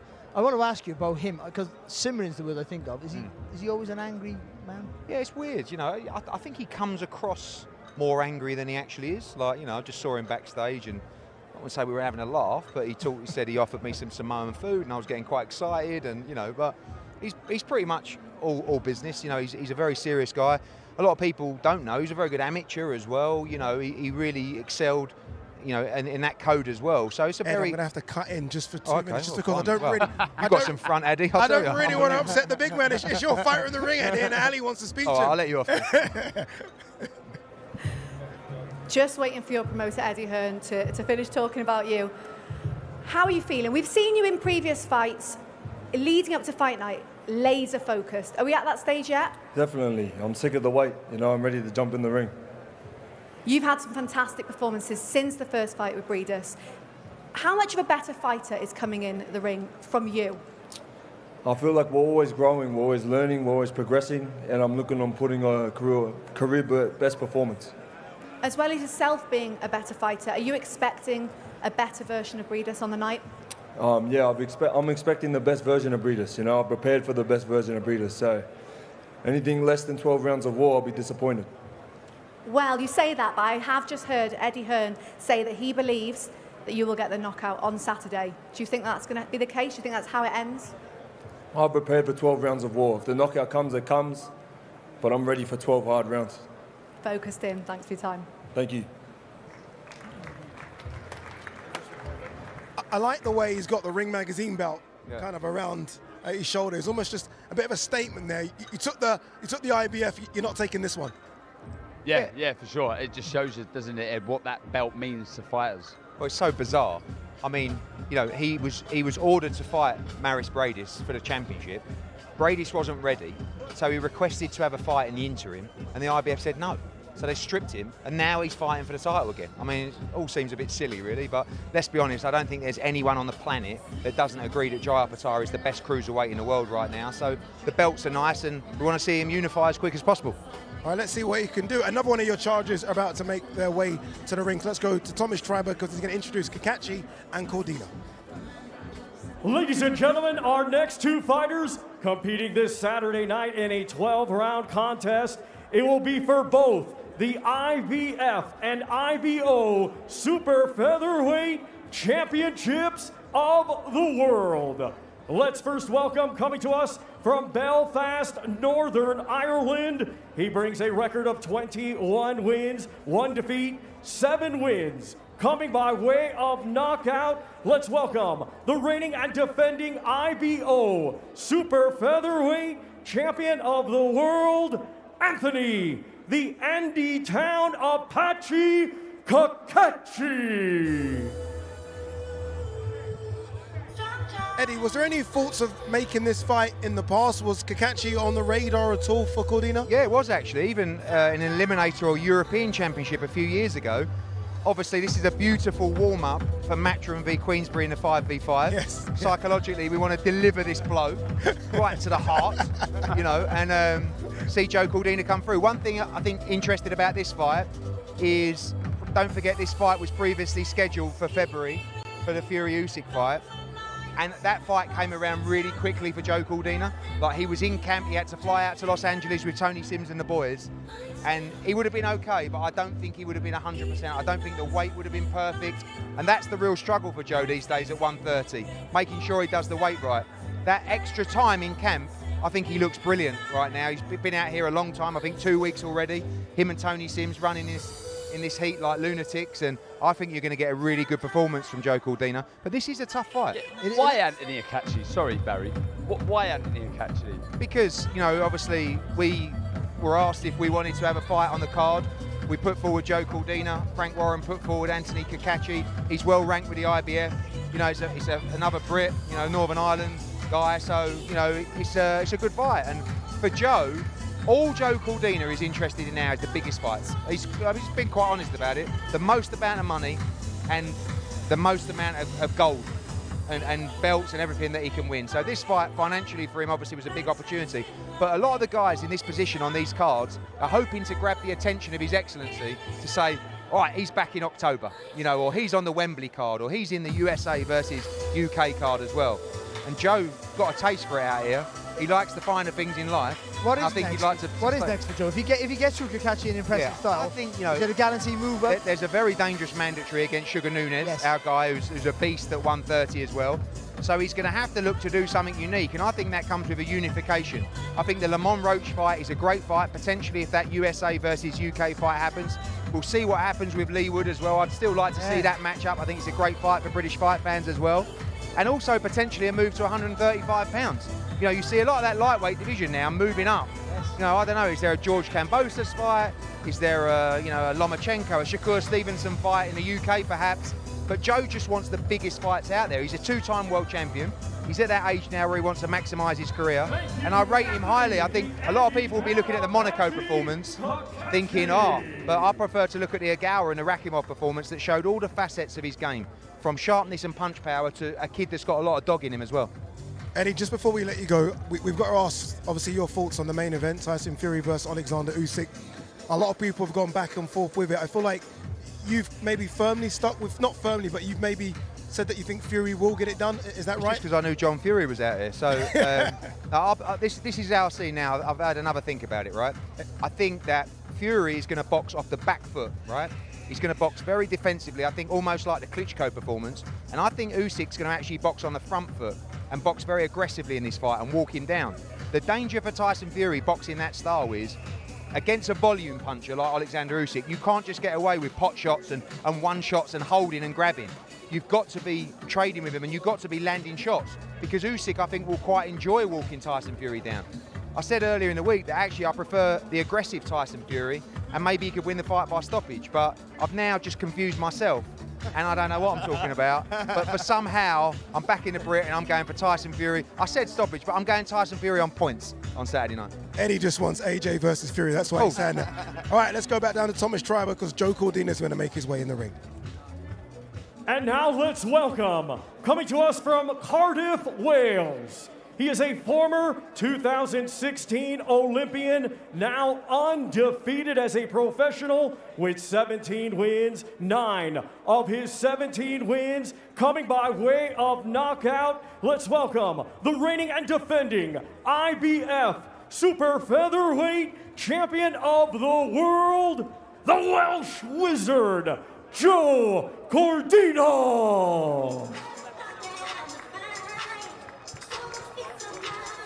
I know Eddie mentioned possible unification fights at Super Feather. I just feel that this is the last time we're going to see him at this weight. I think he's jumping up to 135 pounds straight after this fight. Yeah, I've been saying for a while. He turned pro as a lightweight. He's massive for the weight, and I do think that, yeah, a move up as quick as possible for him. How nice to have the options, though. If he does move up to lightweight, to go up there with a great pedigree behind him, a well-established name, so you're already going into that division, a star if you like. But it's brilliant. That's what you want as a fighter. You know, I could never have moved up to super middleweight. I never had the option. I wasn't strong enough. Wasn't big enough. Joe can do that. You know, he's a huge super featherweight. He's got options, and he buzzes off of that. The problem he has is, at the minute, the title defines him. If that makes any sense, where you know he's not. He's a fantastic fighter, but he's not the global star. So he's not going to get the guaranteed shot at Lomachenko and other big names around him, because he's a dangerous fighter without the clout of those big names. So he's going to have to go up and maybe box at Kambosos, as Eddie said, for a non-title fight, and put on a clinic and then he will get the opportunity. I like that fight. I actually like that one. Kambosos versus Cordina. I like that a lot. You can sell that. Easily. I mean, that's a big fight. It'd be a lot of fun. And I think Tony Sims probably echoes exactly what you said, Barry, there. You know, the title right now is defining Joe, and that's where he's a star, a real star in the super featherweight. But that makes every fight, when you're struggling to fight, every fight a risk. Because he's not a young chicken, he's not a spring chicken anymore, though he's still got plenty of miles on the clock. But making the weights hard for him. He's a dedicated athlete, we know that. But it's hard, it's difficult, and we've seen in the Vasquez fight, he was a great fight, and he can box at a high pace, but he lacked the intensity of the other fights, and I think that is solely just the weight. Is there a danger? Tony Sims will have him nailed down mentally, but I feel like we're not overlooking Cacace, but we're all talking about potential fights in another division. Is there a danger that he kind of does that as he did with Vasquez? Well, I look at that Vasquez fight, and I think, well, he'll look at that and think, well, I overlooked Vasquez. I've said that myself. You know, I just didn't really rate him. I thought I was going to blitz him. I'd had 2 really impressive victories beforehand. The Agawa knockout is the one I've watched most. The Rackhamore fight was, you know, you could easily be fight of the year, or I'm sure it was for many people. He'll look at that Vasquez fight and think, I've underestimated him. That's all it was. I'm not going to do the same again. That's what experience is all about, Addy, is looking back at those fights and improving from them. And also against Cacace, he doesn't have the luxury that he has with other fighters. Cacace's tall, long reach. So Joe's brilliant. He can box in pretty much any style. But he's not going to have the luxury of having the advantages that he's had over other super featherweights. So he'll know it's a big fight. You know how good Cacace is on his day. And he knows it as well that any mistake now at this age for a super featherweight, you know, could be catastrophic for him.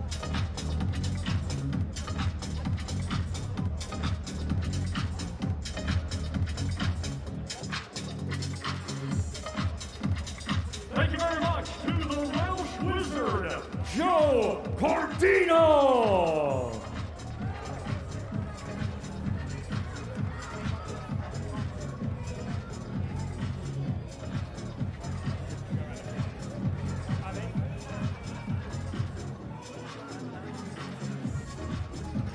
Joe Cordina, the Welsh Wizard. I'm hopefully doing a bit of magic on Saturday for him. But as you say, Barry, Cacace's dangerous. He is dangerous. But I tell you what, like Eddie was saying about, you know, it's a great fight, and also that fight and the Briedis fight. So I just, for the matchup stylistically, a fantastic contest. They really are. But I do think, Joe, if you always got to go for a fight, unless you've seen a massive decline, the best of that person versus the best of that person. And I think the best of Cordina, you would think, would have enough, even though he's going to be rough and tough, enough to get over the line against Cacace. I think the majority of people at home will think he gets over the job on Saturday. How does he do it, though? I think a lot of pressure early. I think he doesn't have to be throwing loads and loads of shots, but there can be lots of pressure with the front foot, lots of feints with the feet and the hands. Try and mentally drain Cacace. That's so important. Make him feel all those 35 years. All right, the Fury Force are full. They're here, all of them in town. And Ali Drew is ringside with John Fury and Tommy Fury. John and Tommy, a mammoth week for Tyson, but also for the Fury family. Does it get much bigger than this?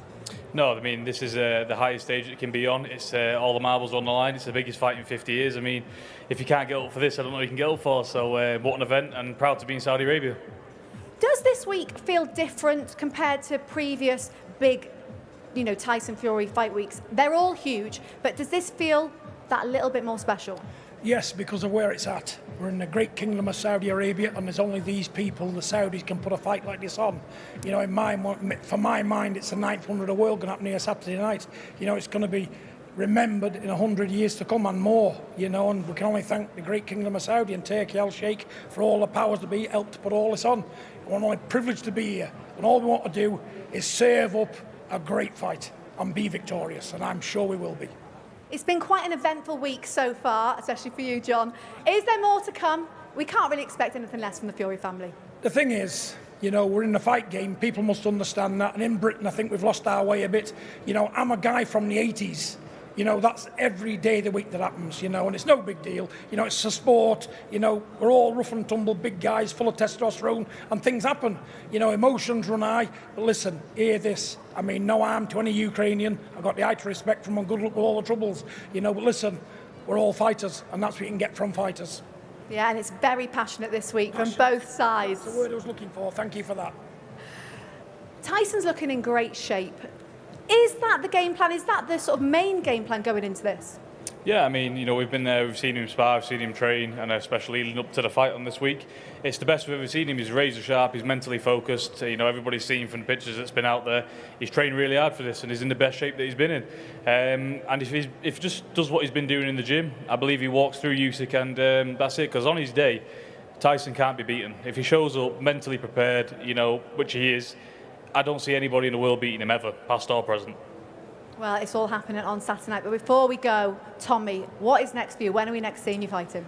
Just recovering from the surgery that I had in January, so hopefully by the end of the year we can get into another big fight, and that's the plan for me. I just want to be active. I don't really want to fight once, twice a year anymore. I want to get in there and actually hone my skills and get the best out of myself. But I'm sure there's another big fight looming, which everybody will hear soon, and hopefully we can get some good news out there. You're going to tease us with any names?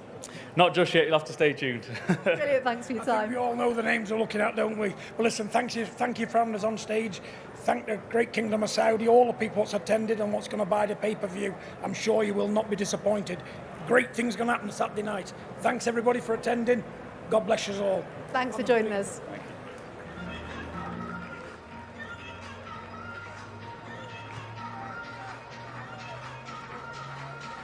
Just 2 more to go, and those 2 are the 2 best heavyweights on planet Earth, arguably the 2 best heavyweights of this generation. And we are going to see Oleksandr Usyk step in the ring first. And I don't know what he's going to do. I don't know if he's going to do the little trick with the ball and the string. I don't know if he's going to come in there and do absolutely nothing. But we know he's going to deliver on Saturday night. He's going to fight. That's what we know. Yeah. Like Teddy Atlas says, he doesn't know how to lose. He's a winning machine. That's what he does. He finds a way. He finds a way to win. And he'll do everything he can to find a way on Saturday. He's such an incredible fighter. Like I've said this, I sound like a broken record. Someone who makes their profession look easy. He's that person. You know, when he's in full flow, you think to yourself, wow, this is poetry in motion. And that's what he's going to try and do on Saturday night. The team are convinced. They're absolute. I know everyone's going to say, well, they're going to say that. Me and Barry were just down there with the team, and there's no cameras there, and they're like, we're going to stop this guy. This guy is going to, he's going to get stopped. And there was no lies. He wasn't hiding behind words. And you thought, wow, this is a proper fight. Yeah, so many pieces of fantastic documentaries on our platform in the lead up to Fury versus Usyk. This one is fantastic. Here's a little tease for you. The moment the world has been waiting for. All 4 belts are on the line. Fireworks. 25 years since the last undisputed champion. I understand what it's like moving up. You will never get back. I could see in his eyes that he wanted it. Oleksandr Usyk's a bad mother. Best fight he ever faced. Only person standing in front of him now is me. Then he will have battered his way through Griffin. And we can't be having that. The Ring of Fire.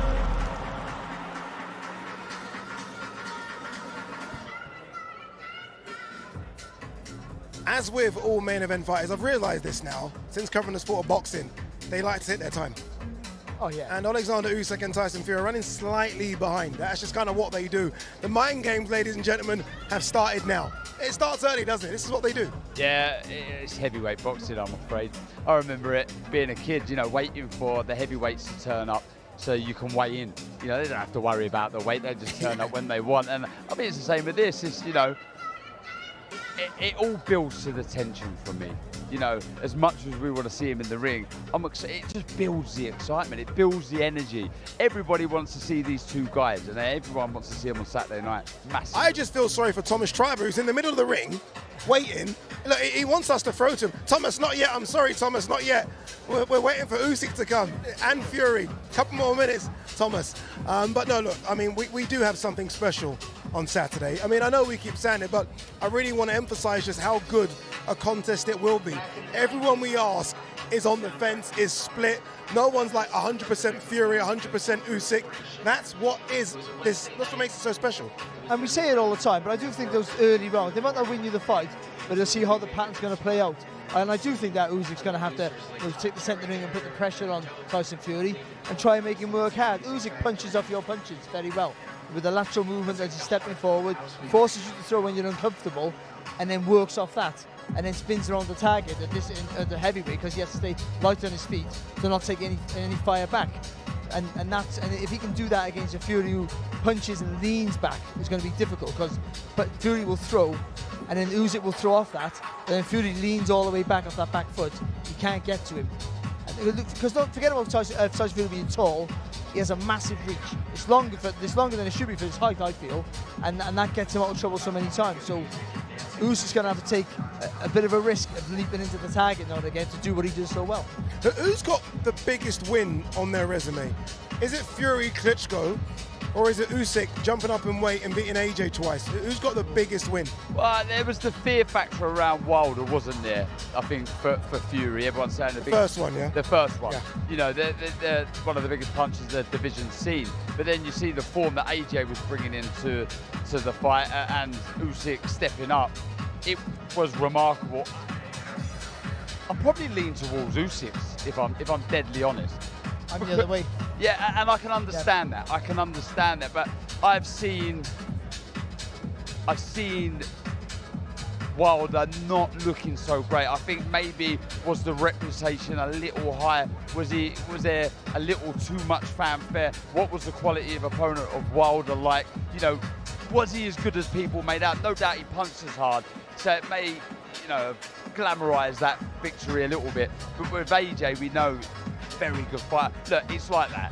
It's like that. Tony Sims, your former trainer, is going to come in now. Very nice of him to come in.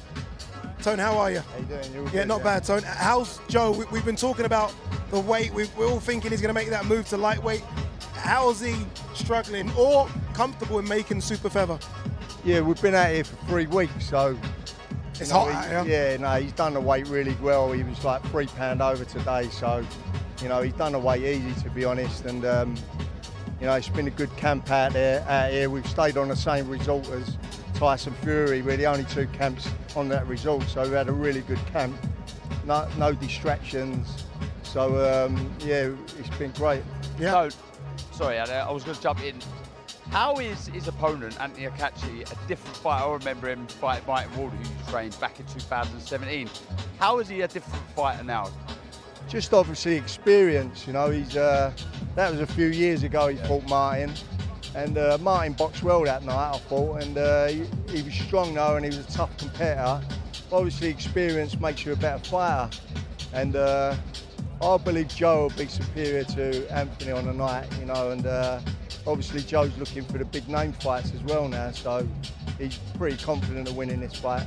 I was going to say that, Tony. Has there been a frustration for Joe and for yourself that, you know, after that the great win against Rakhimov, Ogawa of course, and also the Rakhimov fight, that he has now the opportunity to really showcase his ability at a slightly higher or bigger platform, if you will? Yeah, obviously he wants the big names. He's won the world title twice, and you know yourself, Barry, it's not that easy just to make the big fights. You know, it's pretty difficult. There's a lot goes into the contracting of everything, and but I think after this fight, you know, he comes through this fight, I think his next fight will be either, you know, a big name or a unification. That's what we want to see him in. Tone, I've got to ask your opinion on the main event, Tyson Fury versus Oleksandr Usyk. A lot of people saying it's a 50-50 fight. How do you see this playing out? Yeah, it's obviously a 50-50 fight. I feel like a lot of the media are leaning toward Usyk beating Tyson, but obviously I've been with Tyson for the last couple of weeks in camp. I watched him train. He's in unbelievable condition, like probably the best condition he's ever been in his life. When you're talking to him, he's like super confident that Usyk cannot beat him, you know, and he really believes that. And I do believe that we're probably going to see the best Tyson Fury we've ever seen. And if that Tyson Fury comes into the ring, I think he'll be unbeatable. You know, his size, his speed, his reach, he looks phenomenal. A best Tyson Fury is quite scary when you think of the performances against Wilder and Klitschko. Our main event fighters are now here. They are ready. Oleksandr Usyk is in the building, as is Tyson Fury. So let's throw it. Oh, no, not yet. Sorry, Thomas, I keep doing this to you, Thomas. You keep walking to the center of the ring. I think it's going to happen. It's not happening yet. In terms of Usyk then, last one. In terms of Usyk as a fighter, I mean, Vladimir Klitschko was fantastic. Deontay Wilder was fantastic. Do you think this is his toughest test, Tyson? Without that, like we've seen Usyk beat Joshua twice, so with them two wins, is obviously, you know, his toughest test. But I believe Tyson he's gonna come in his best ever prepared shape, and I believe he's gonna beat him.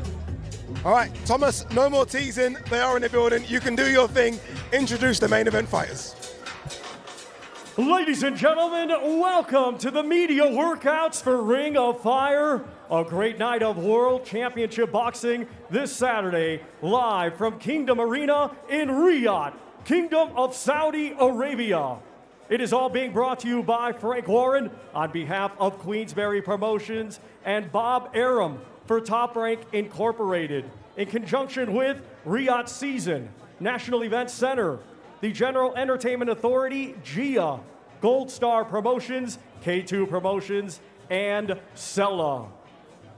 This great event will be shown worldwide on DAZN pay-per-view, in the United States on ESPN Plus pay-per-view, and in the UK on Sky Sports Box Office, TNT Sports Box Office, and DAZN.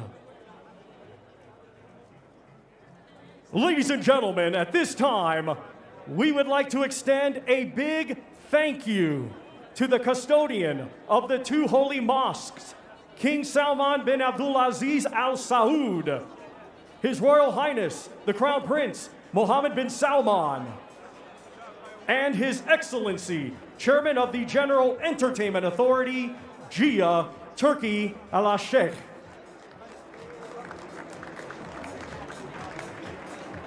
Ladies and gentlemen, our main event this Saturday night, scheduled for 12 rounds. It will be for the undisputed heavyweight championship of the world. Let's first welcome to the ring from Ukraine, undefeated with 21 wins, 14 of his 21 wins coming by way of knockout. Let's welcome the 2012 Olympic gold medalist, the former undisputed cruiserweight world champion, and this Saturday night, the reigning and defending unified heavyweight champion of the world, Oleksandr Usyk.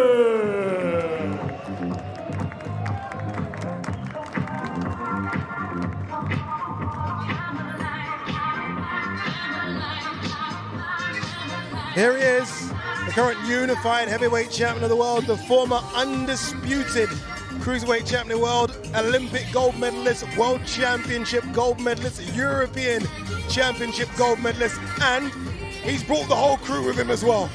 Ain't playing games. Nah, they mean business. When you're reeling off the titles there, it's like going into a restaurant and getting your bill at the end and it just rabbles to the floor. That was my Michael Buffer moment. Do you know what I think his biggest strength is? And I said it yesterday, his temperament. He's so level, isn't he? Whatever the occasion, and the same in a fight situation. He's so level all the time. Never gets rushed, never gets panicked.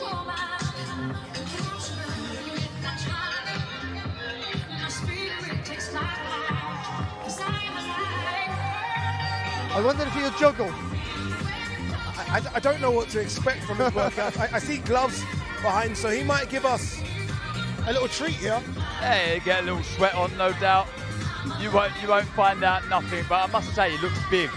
Being close to him a couple of days ago, he really looked like he's filled out, looking bigger with every heavyweight fight he has. But when he throws punches now, you watch what he does after. I know I say all the time, what you do after you throw a punch is almost as important as the punch itself. You watch what he does after he throws a punch. There'll be a little sway to the left, or a little sway to the right, and that always means when you're looking to counter him, he's never where you want him to be. He's never in front of you, so you can't follow the punch back. You've got to adjust the angle, and that's what makes it so hard to hit clean. He's always been, or at least his last 3 fights, 221 pounds. So that was against Daniel Dubois, and those 2 fights against AJ. His first fight, or his fight, against Derek Chisora, I think he was 217. Is there a danger, because he does look a lot physically bigger to me, is there a danger he's going to try and play the size game like Wilder did, because he's trying to almost force through on the back foot with his size? There is potential of that. I think he's far too professional to make any mistakes like that. I think they'll be managing the weight really, really well. They'll be looking at the hand speed, the foot movement, how he's feeling at certain weights. They would have left no stone unturned. I think it's important that he puts on a bit of weight because he slides in out of distance rather than bounce. So he needs to be fluent, but he also needs our size as well. So he can't be bullied. When Tyson does lean on him, he has got some resistance with the weight. Look who's joined us, Alex Krasik, watching his man Oleksandr Usyk just go through the motions here, putting the gloves on. Alex, when I spoke to Oleksandr in the week, he said, I've been wanting this fight, this moment, for 22 years. This is what he's been dreaming of, a fight of this magnitude. How long have you wanted this moment for him?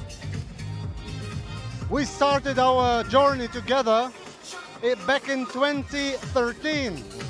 It's more than 10 years already. We've gone through hell and paradise, through water and sky, through everything.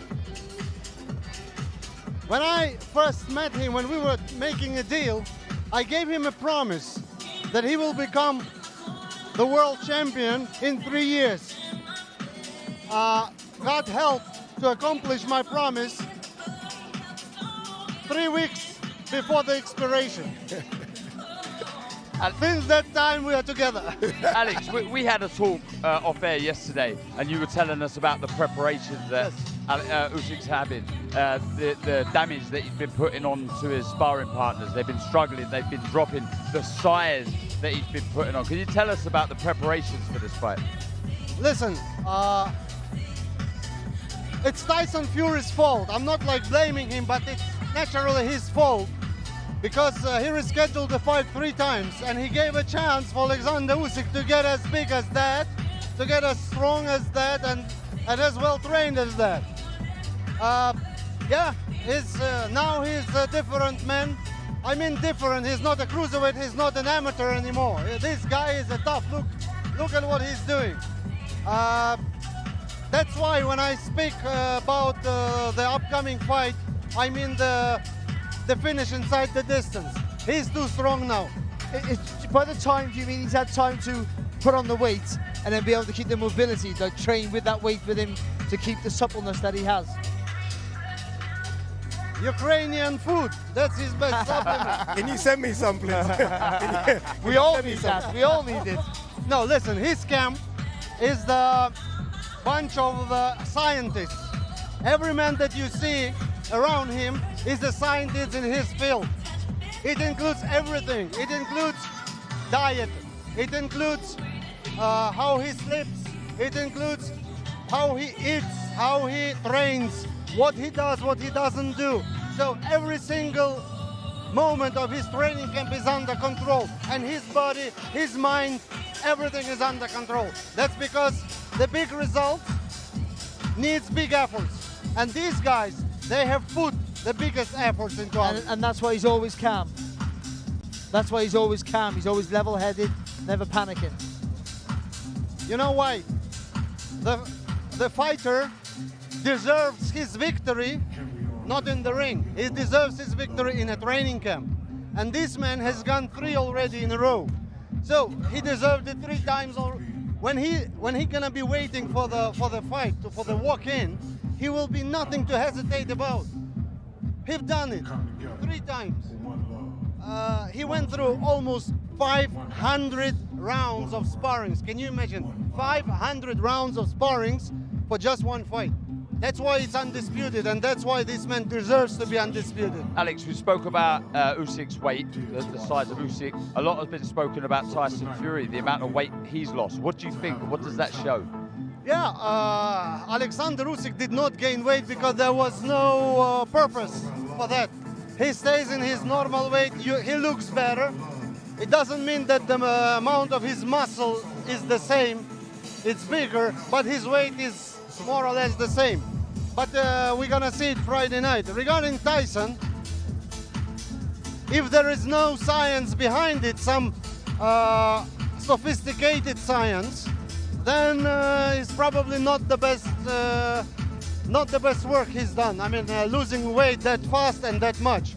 Now we see, now we call, Usyk doesn't call him greedy belly anymore. Now he calls him skinny belly. there's been so many conversations about pound-for-pound fighters, all-time great fighters. If your fighter becomes a double undisputed on Saturday, there has to be a discussion as to where he ranks as one of the all-time greats, yes? When you are driving a dirty car inside, you don't notice it's dirty, only people around see. The same is with a good-looking car. I mean, when you are inside the process, it's really complicated to analyze.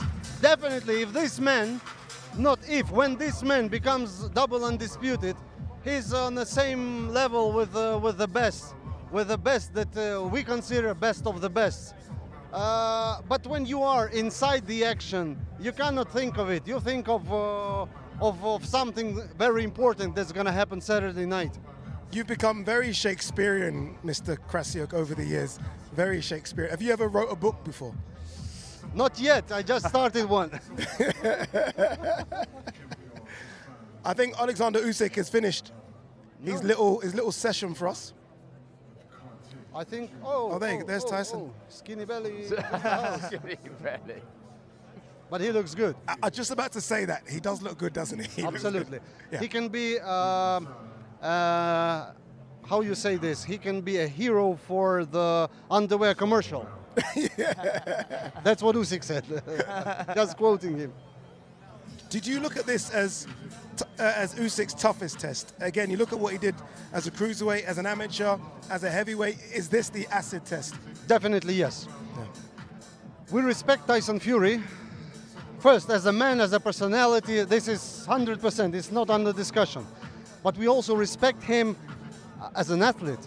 The guy who achieved that much, who went ups and downs. But for me, his biggest achievement is the comeback. After his roller coaster, mental roller coaster, after his fight with Klitschko. Yeah. He had some tough times. For me, that was the biggest thing he could ever do. All right, Ali Drew is in the ring, as is obviously Oleksandr Usyk, and I believe she's going to get a word with the unified heavyweight champion of the world.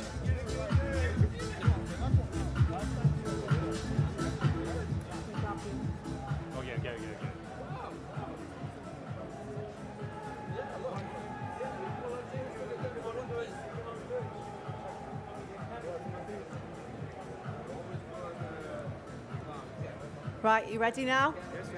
Just having a drink. It's very hot in here. Just having a sip of water. I asked you this yesterday, but I'm going to ask you again. How do you feel? Я вас хочу спросить сегодня. Как вы себя чувствуете? I feel good. Again, please. Now, you've been in this position before. You've been in the fight week for an undisputed fight. Does it feel familiar, or is this new feelings this week? Does it feel a little bit different? В этот раз ощущаю такие же ощущения или другие? Кожного разу нові емоції, і це будуть нові емоції, тому що це дуже великий поєдинок для мене, для моєї країни, для багатьох людей, які тут зібралися. Все нове, кожен день новий і кожне діло нове. Each event that they take place will always have a new experience. Each new day, each new experience will, for the country, for the team, is always a wonderful, great new experience. Now, before you get out the ring, just a final word to Tyson Fury, who is waiting at the end of the purple carpet. Последние слова, Tyson. I don't have last questions. I say for Saturday. Yeah. Are you going to stay and watch him when he gets in the ring? Вы будете стоять, смотреть, когда он выйдет на ринг? Of course. Thanks. Thank you. Thank you.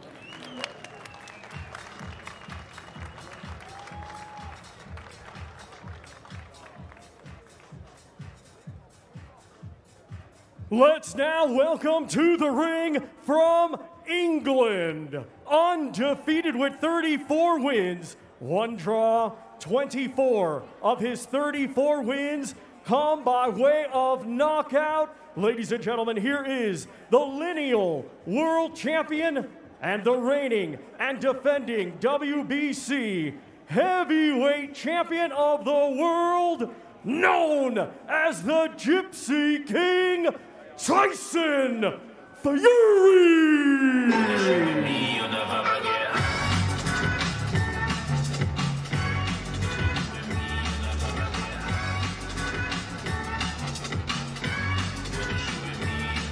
Obvious statement 101 here. Tyson Fury's in shape. He's in shape. He weighed 277 pounds against Francis Ngannou, which is clearly far too much, and you could see it visibly when he took his top off at the weigh-in. I would hazard a guess to say he's around 20 pounds lighter than that and will be on fight night. Yeah, I think so. And see, he's not foolish. For all the joking around he does and all the dismissive things that he says, he knows this is, if he doesn't get it right here tonight, Saturday night I should say, then all the good work he's done, he can be questions being asked of him. He says he's the greatest of all time. That's his own admission for that, of course. But to be mentioned with great names, these fights, these big fights like that, they define your place in history. So he knows if this is the most important fight of his career, he'll be in the best shape possible. Do you know what I love about this? The discussion about weight is coming back to tactics, how he then approaches the fight. What's the reason for the weight loss? I was convinced he'd try and be the physically stronger, which he obviously is in that fight, pose that side into the contest. So he's obviously thinking speed for me. I still don't see him going on the back foot though. It surprised me he doesn't work from the centre of the ring. But there's options for this man. Does he retreat? Does he go on the front? But I love this high level chess.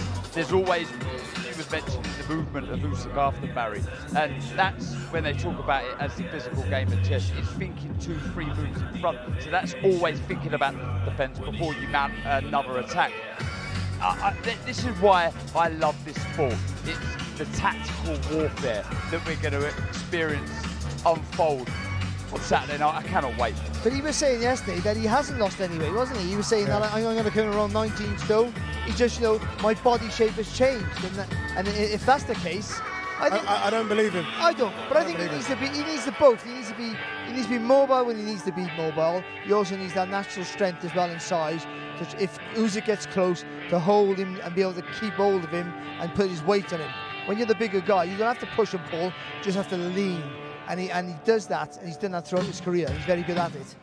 Just watching him here put the hand wraps on, he's just so supremely confident, isn't he? It's almost, look, there will be pressure, but he almost takes it in his strides like another day in the park. He almost seems to be someone that just loves the limelight and the moment. And he's a fighting man. That he is. He just loves to do this. This is his favourite thing to do. He was born to fight. He's done it since he's come out of the womb, died 3 times in the incubator. It's a fighting story. He comes from a fighting family. He seems unfazed, but the way that he's just captured the imagination of not just the sports fan, the general public. People know who Tyson Fury is. Your next door neighbour knows who Tyson Fury is. He ticks all the boxes. He's a show pony. That's what he is. He's better, and he thrives better, and he performs better when all the attention is on him. And all the attention of the world is on him right now. Tyson Fury about to do. Imagine he does that and just walks out the ring. Teases us, puts them all on, and then just does nothing. But yeah, look, he's been in the ring for a couple of minutes, the longest really. I think he'll probably have the longest workout of anyone. And he's just soaking this all up. He really is. And do you know what I also like? That it's a family affair. He's got the whole family here. The kids on the apron there with the belt, the WBC belt. He's a family man. But he just transitions into a monster, a fighter, just like that. You can see him switch very, very quickly. You can see his dad switch very quickly. It's just in his blood to do this. Some people thrive in chaos. Some people are more comfortable, are more relaxed, and more focused in chaos. And I think he's that. So sometimes he has to create it. We've seen in the past how he creates it. No, I think he just acts funny, does things, sings. And I hope we get a song today, actually. But he does all these sort of things to bring extra attention.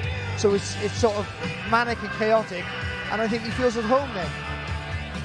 Obviously, look, we've been talking about this is the first undisputed heavyweight title fight since Evander Holyfield and Lennox Lewis 25 years ago. I'm trying to rack my brains as what has been the biggest heavyweight fight since this? Like in recent memory, is it Wilder Fury 2? Has that been the biggest heavyweight fight? I mean, that's massive. Also, when Tyson Fury ripped the crown away from the man that reigned for over a decade, Klitschko, in Germany. That's a massive win. When you was asking me who's got the bigger win, perhaps that probably is. I know it probably wasn't prime Klitschko, but still, to go to Germany and beat a man that's reigned for that long is so impressive.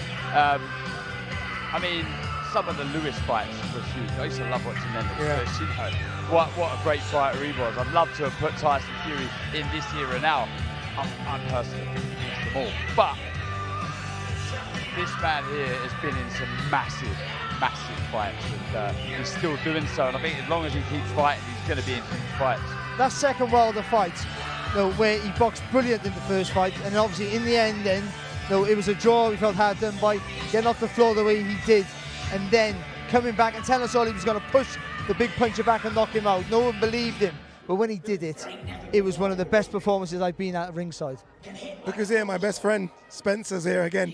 He said Spencer's coming up. Not again! Not again, he's not going to do it to me. Spence, we're just looking at Fury now. Even Alex Crescent was looking at him as well and said, he's in great shape. He's unbelievable shape. But let's have it right, Usyk's in unbelievable shape as well.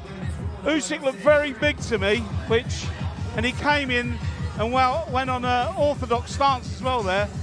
I don't know what he's trying to do with that. Yeah. But, I didn't even notice that. Yeah, well, he did. Yeah. You come on, he tried to do the orthodox job. Sorry, so he came on with the orthodox stance, and he's having a bit of fun. He's a big-looking man. Look, he's over there looking now, look. Spencer. He is. Fraser Clark, the traitors with him, look. Look at that, look at that. Spence, before we go back to the fight, I just want to talk about Riyadh, the Riyadh season, what Saudi Arabia are doing for boxing. When you had these early conversations way back, could you ever imagine it would become as big as this? Not really, no, to be honest. I knew it'd be big, but I didn't think it'd be this. I knew it'd be big, but you know, after the first cut, you wonder then, don't you? You think people lost the appetite that they got. It just seemed, I mean, the phone calls we're having and the people who are flying in on private jets and they want ringside tickets, they want the best seat in the house, which is simply not there anymore. It's a sellout. It's gone. The fight's sold out. So there you have it. You know, we've done a great job. I think what really happened was everybody knew it was on when the big kickoff at the beginning of the week and the juices started flying for everybody, you know? Sorry, Baz, sorry. Fury just went southpaw there. They're both playing games with each other. They're both playing games, Shan. Look, I can do what you can do. Look at Usyk, Usyk, isn't he? Yeah. So yeah, of course, one game to another game. It's a war, isn't it? It is. It's World War III. It certainly is. Sorry, Baz, go on. Go on, Baz. Can it get any bigger than this? I know this is the biggest fight, but over here, can they do any more than they've done? I can't believe they keep surpassing themselves, but surely this has to be the limit. I think it's the pinnacle, Barry. It has to be. I don't think we can equal it, but you know yourself, the first one's always the best. Yeah. And the second one follows. It never is the same as the first one. But anything's possible. I think if everything was to go how we want it to go, and Anthony Joshua came into the spotlight, I think possibly that's a bigger fight. But what we've seen with Tyson Fury in the Wilder fight, you thought it couldn't get bigger than that, and then the second fight was bigger again. So he has form in that. This is like a fairy tale, isn't it, for us, boxing fans? I see Mr. Barker the other day, he said it's like a dream come true. It is, I mean, it's incredible what's going on in this sport. There he is, Keen eyes. I'm fascinated to how much he's staring at Fury. He's been studying Fury for a year. And it's like, no, I need a bit more, I need a bit more. I think there was a little bit of terror there. Spencer, talk to us about the size of Tyson Fury. Yeah. We've mentioned the weight of Usyk, but Tyson seems to have lost a fair bit of weight. Could we look into that in any way? I think opposites have happened here. I think he's bulked up. He looks a big man there. Tyson has dropped down, but he'll still be 18'6", 18'8" on the night. That's a huge man for 6'9". As you can see, look at the shape he's in. He's happy. He's so happy. He wants it. He wants to have a tear-up. Is that to give him the flexibility to be adaptable to if he has to go back to the old Fury of being evasive, or the recent Fury of being more aggressive? Yeah, I think, look, there's the old adage, isn't there? You can't teach old dogs new tricks. But, you know, we haven't seen Tyson revert back to his boxing style yet. And maybe we will on the night. Maybe we'll see that Wilder 2 back in him. where he might have a complete tear up and a proper row, or a wilder one where he boxes his head off. I don't know myself. What's your gut, Spence? Does this go the distance, or is there a stoppage in this fight? Your gut. I was thinking stoppage. The more and more I look at it, and the more I look at the Usyk and everything, I think it'll be a convincing points win for Tyson. Right. I think it'll be a convincing points win for Tyson. Yeah. I've had a look at the bookies, and the best bet on the card is a split decision on the fight. 12-1. So there you go. 12-1. 12-1. Bit of money to be made there. Yeah. This fight was supposed to happen in February, Spence. He got a cut. It looks like the cut's held up well. The cut is in great shape. We've had 2 or 3 people look at it. Yeah. And because luckily enough, that the weather got a little bit better in England, didn't it? And it got a bit warmer. And the cut seems to have healed really well. Yeah. How are you wearing that jacket, by the way? You must be on fire. No, I'm not actually. It's a very lightweight one. And when you're fat, it doesn't really matter. And you're like a local man now, aren't you? You spent some serious time here. I don't know how long I spend most of my time here now. So, yeah. I mean, it doesn't bother me that much, the heat at the moment. No. But Spence, did you ever think you'd be involved in something of this magnitude? I mean, forget about all this show in particular. In your wildest dreams, you couldn't. I can see you smiling there. Yeah, in your wildest dreams, you couldn't imagine it. I mean,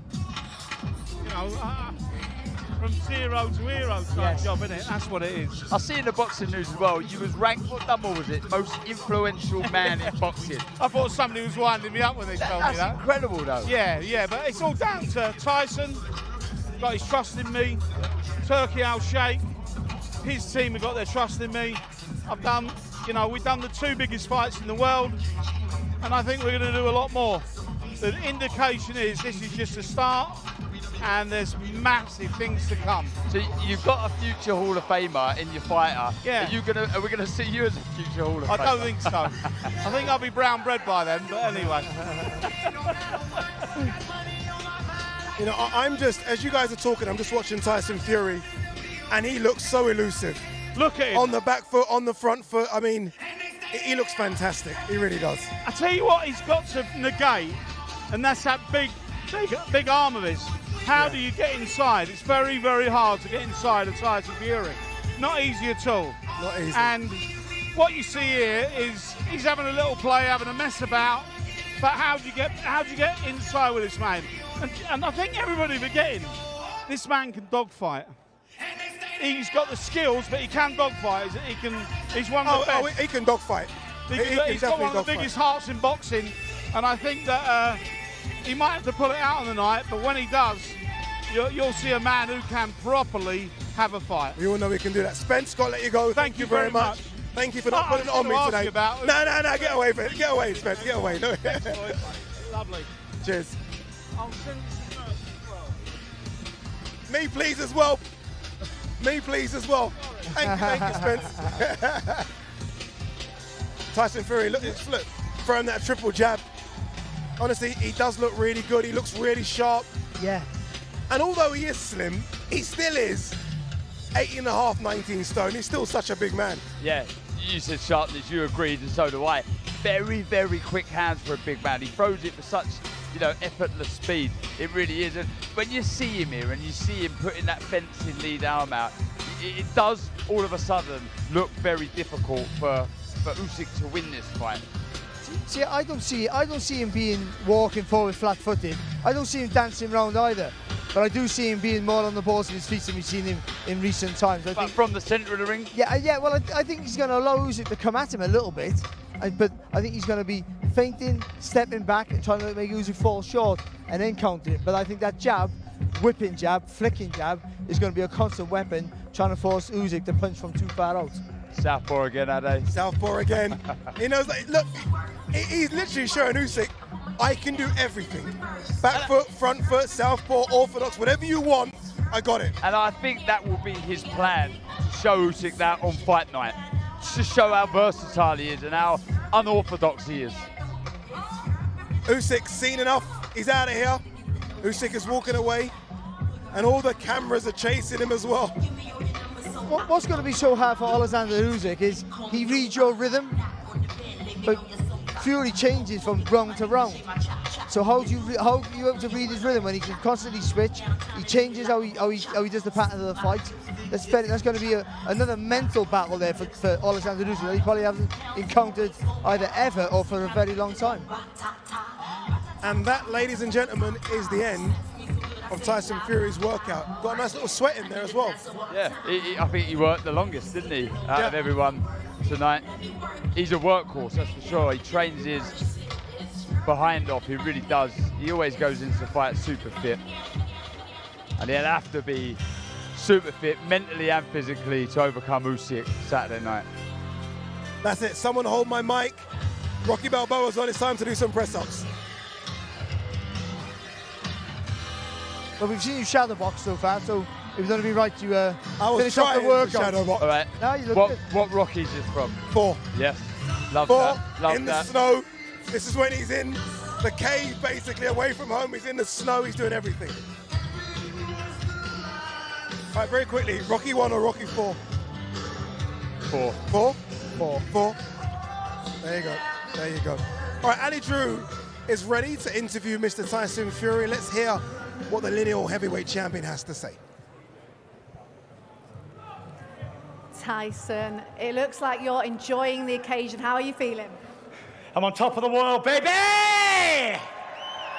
Who wouldn't be enjoying it? I'm in the great kingdom of Saudi Arabia. Main event, undisputed heavyweight championship of the world. 2020 year, what a year, come on. Now, the Fury Fight Week is always memorable. Have you got any surprises lined up for us over the next few days? Keep tuned, keep your eyes peeled. We've got some big stuff coming over the next few days. What about the ring walk? Can you let us into any secrets of that? I always have a crazy little ring walk, and you wouldn't expect anything different for the biggest fight in my life, would you? So it's something we've never seen before for this one. I think so, yeah. I don't think it's ever been done before, so it's definitely going to be a surprise. What is it like having all these people out to support you for this tonight? You've got your whole team with you as well. What an entrance you made. Yeah, it was absolutely fantastic. You know, all these great people have come out here tonight from wherever they were from to support the boxing event here in Saudi Arabia. So we're looking forward to putting on a good show. Me and Oleksandr are going to put on a fantastic show for the world to watch. Tune in Saturday night. Well, before Saturday, we've got the press conference tomorrow. Are you going to be on the wind-up? So I'm always on the wind-up, and I think I was born winding people up. Well, when Usyk was in the ring before, he said he was going to stick around and watch your workout. Yeah. Any final words for him? He is watching somewhere. Usyk! Usyk! Usyk! Brilliant. Thanks for your time, Tyson. Thank you. Thank you. Let's hear it for the Gypsy King, Tyson Fury! As Tyson Fury leaves the ring, his trainer has joined us upstairs here, Sugar Hill Stewart, you were running. They made you work for that, Sugar. You're in shape, though. That was good. Tyson there went southpaw a few times, fighting on the back foot. You guys are trying to show us some tricks here that you can do everything. Yeah, he walked me down, so I couldn't get him off me on the rope. So I think his weight is very good right now to keep keep a small guy like myself contained. What's his weight? I don't know. You do know. Don't care about the weight. No? He says it every morning, but I don't listen. Okay. I'm not concerned about the weight. I'm only concerned with the way he performs at what he is. Yeah. And I'm happy with that. Right, tactically, you just mentioned there, walking you down, is the plan. I know you're going to give too much away, but is the loose plan to get that size into the fight? Walk Usyk down. The plan is to use everything that Tyson Fury has the ability to. And that's a part of it as well. It's walking him down. It's also boxing. It's doing a little bit of everything, you know? Tyson can do everything. Yeah. So I think it'll be a good mental challenge for Tyson. This is what he's up for. Yeah. Is that the thing? Is that Tyson's main strength? Is adaptability in fight mode? So when the round's going on, you can change the tact. Yes, Tyson is very adaptable in any situation, as we've all seen him before. Also is Oleksandr Usyk. Yeah. So that's why this is a great match, and Tyson is very, very up for this fight. Is it about being proactive in this fight and not reactive. Let Usyk be the one that has to try and get past the jab, get past that lead hand. Let him be the boss. Show Usyk from the early stages, I'm grabbing hold of this fight, I'm in charge. Well, listen, in boxing, everybody knows a good boxer is ring generalship. So you got to have that ring generalship, and that's what Tyson's been practicing, the ring generalship, to make Usyk do what he needs him to do, to catch him, make a mistake, and land that big punch for a knockout. I asked Spencer Brown, Barry, if he felt this fight would go stoppage or go points. How do you see it playing out? I have to see it for a stoppage. I've trained Tyson for a lot of things, and I expect everything from Usyk. So he's well prepared, and I expect a knockout, period. Yeah. We've all been saying how important the jab is for both, but in particular Tyson Fury to dictate that range. Is that something you've been working on more than most? Definitely. It's important. The jab is one of the basic fundamentals of boxing that people don't use.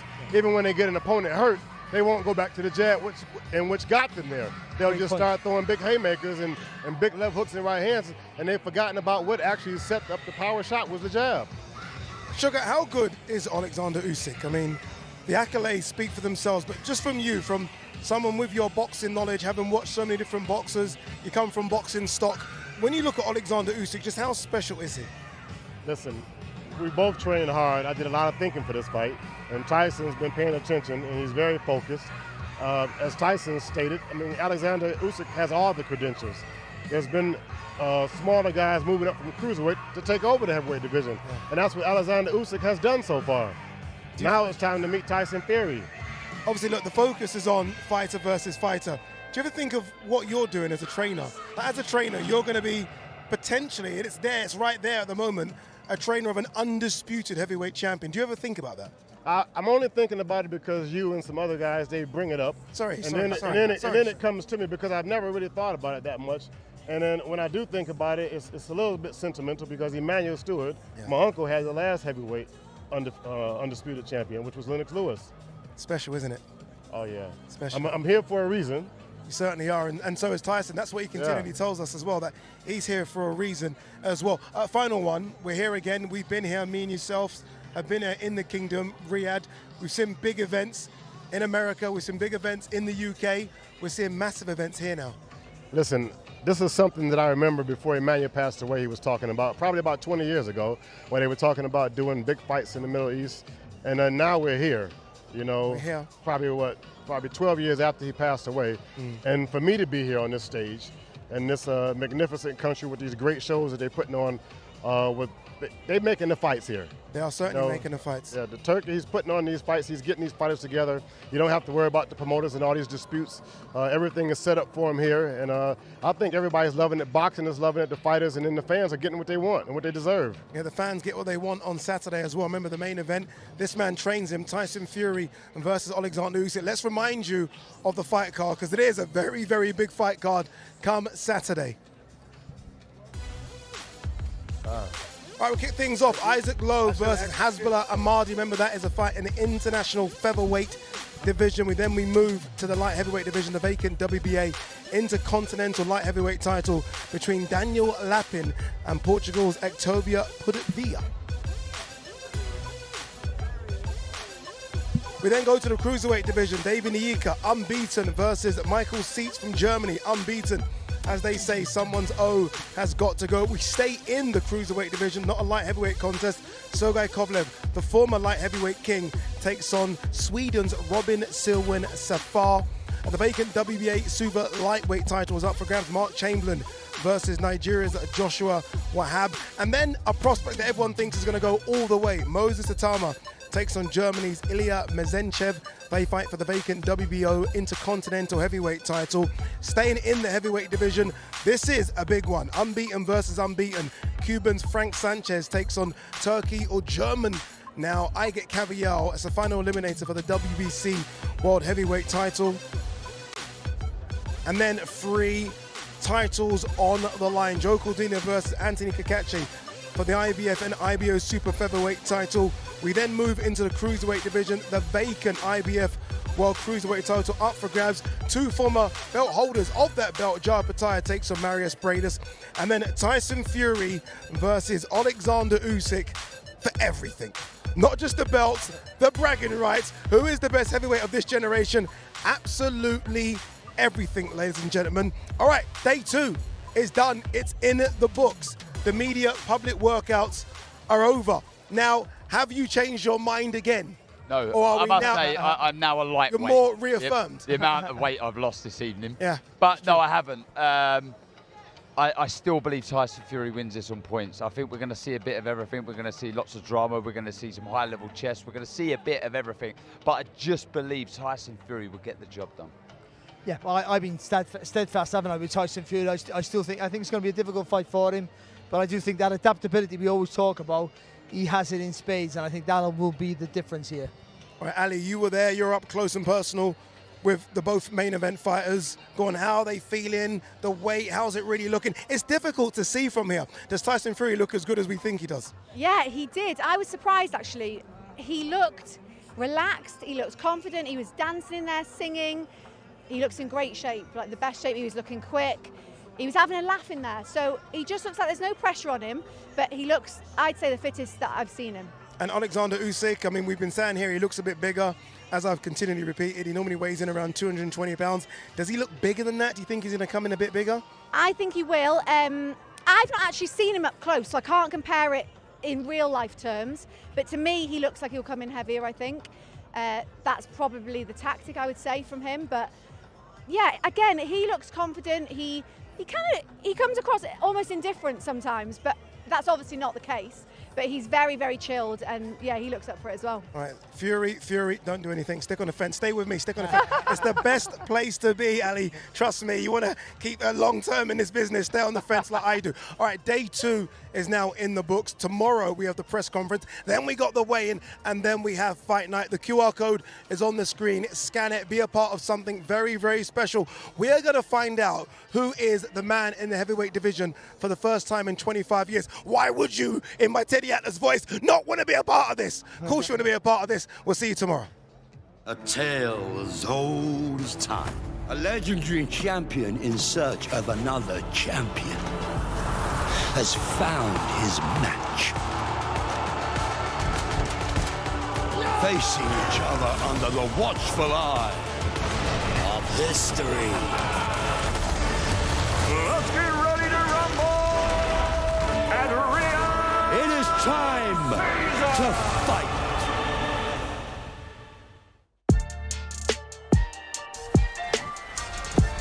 Boxing on DAZN, sponsored by William Hill.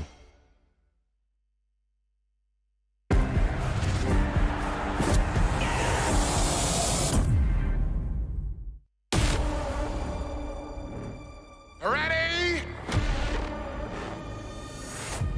Steady? Go! He took my childhood. Did you find him? He's mine. Furiosa, a Mad Max saga. There is no hope! In cinemas May 24.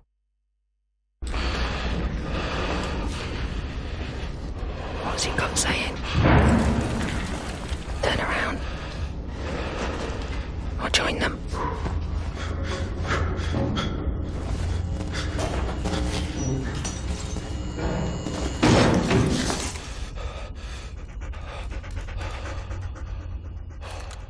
One time, stray dog. You've got the instincts. Now, get the training.